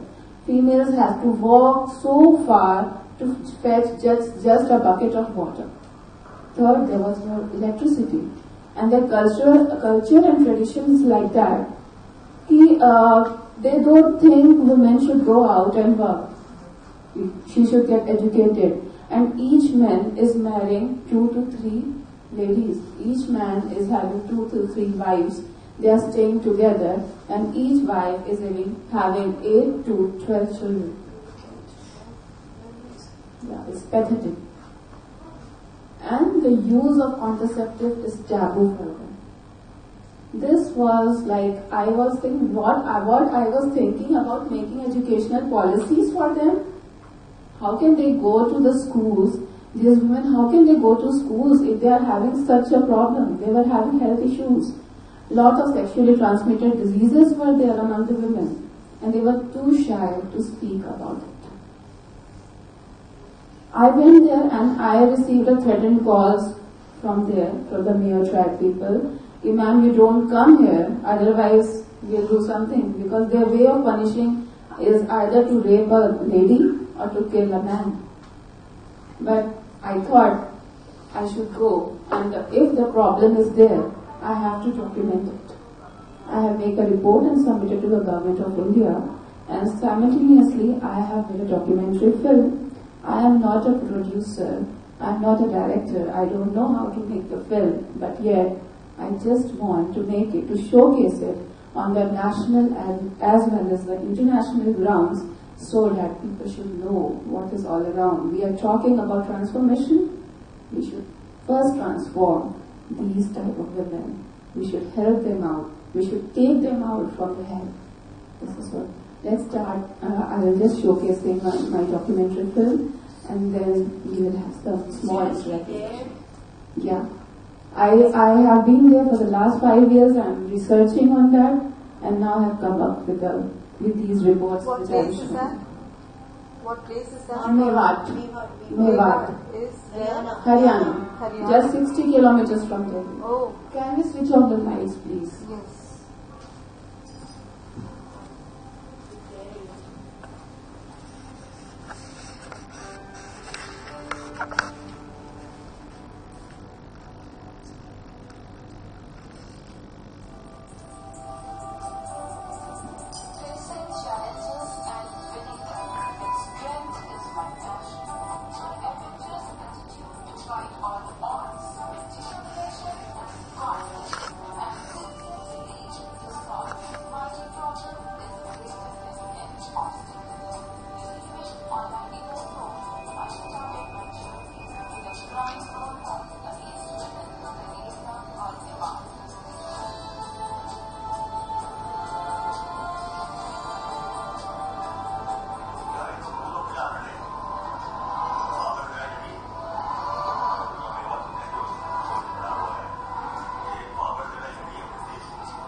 आपने क्यों नहीं पढ़ा?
I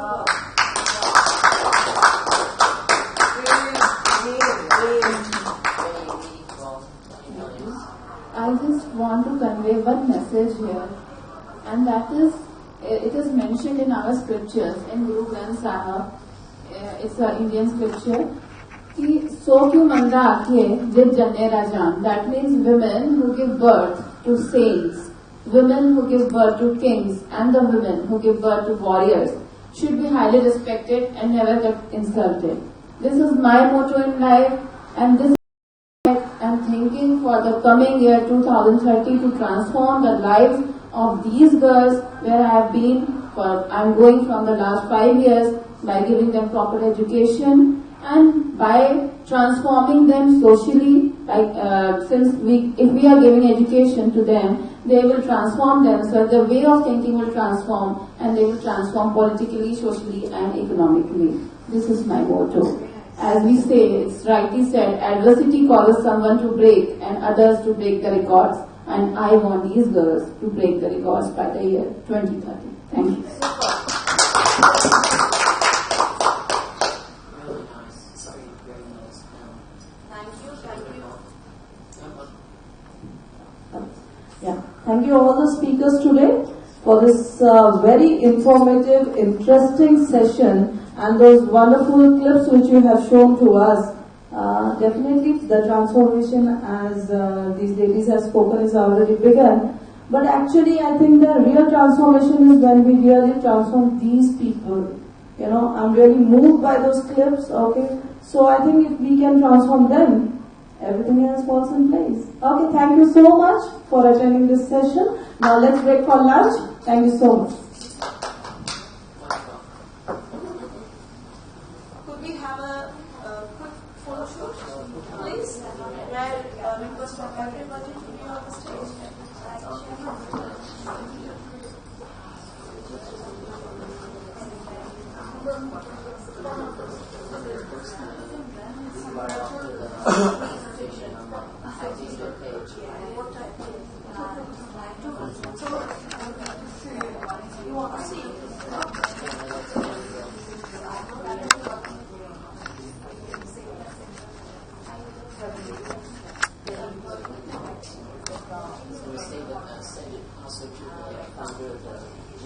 Association of Sufism. She's a close friend of mine. Are we going to take photos?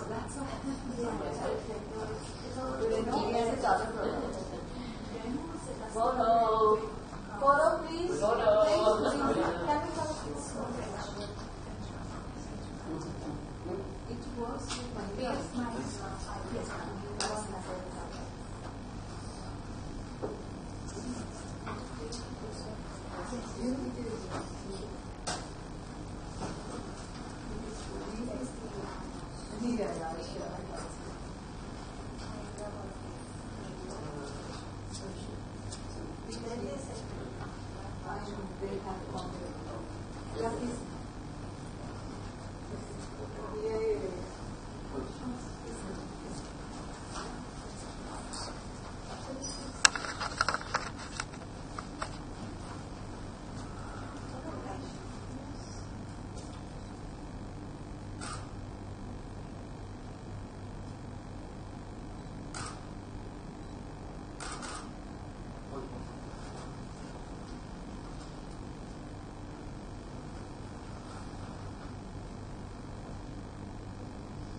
Thank you so much. Thank you. Very nice. You're doing a wonderful job.